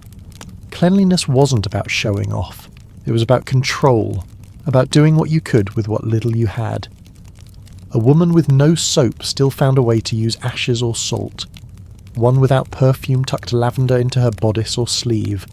If she had no warm water, she used wine. If she had no towel, she let herself air dry. The point was not to impress, but to avoid shame. In today's world of constant advertising, it's almost refreshing to think of women who did it only for themselves. Even in their final years, hygiene was part of life. Older women, often frail and cold, refused to bathe in full water. Instead, they wiped down with warm wine or a cloth soaked in herbs. Younger relatives or servants helped with care, but no one spoke of it aloud. The scent of aging, of sweat, of the body fading was no longer something to hide. It became part of the home, part of the rhythm. Still, pride remained. A clean shift, a brushed braid. A cloth was folded carefully beside the bed. These little things said, "I'm still here. I still care." That attitude crossed all classes. A noble woman with a personal maid might own rose oil and fresh linen. A farmer's wife might only have a bucket of water and some mint. But both tried, and both believed that a proper woman should never offend others with her smell or mess. Quiet cleanliness was a way to keep one's place, even in a chaotic world. What I admire most is that no one had to remind them. They just knew. By now, we've seen how hygiene shaped their days, from washing their faces with cold water in the morning, to hiding cloth pads during their monthly cycles, to freshening their mouths with salt or wine. Every step was done without complaint, and often without being seen. They didn't need approval, they didn't need applause, just space, habit, and time, and that's what made it last. These quiet routines, though basic, carried through centuries.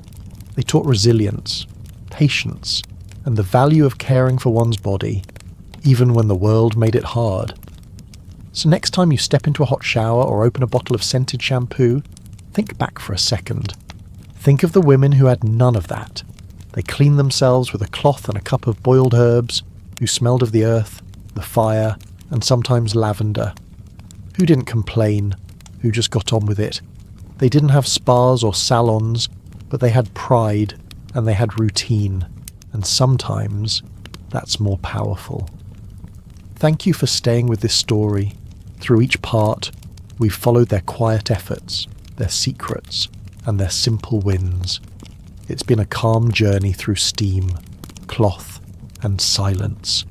Tonight, sleep knowing that even in the hardest times, women still found ways to feel human. Good night.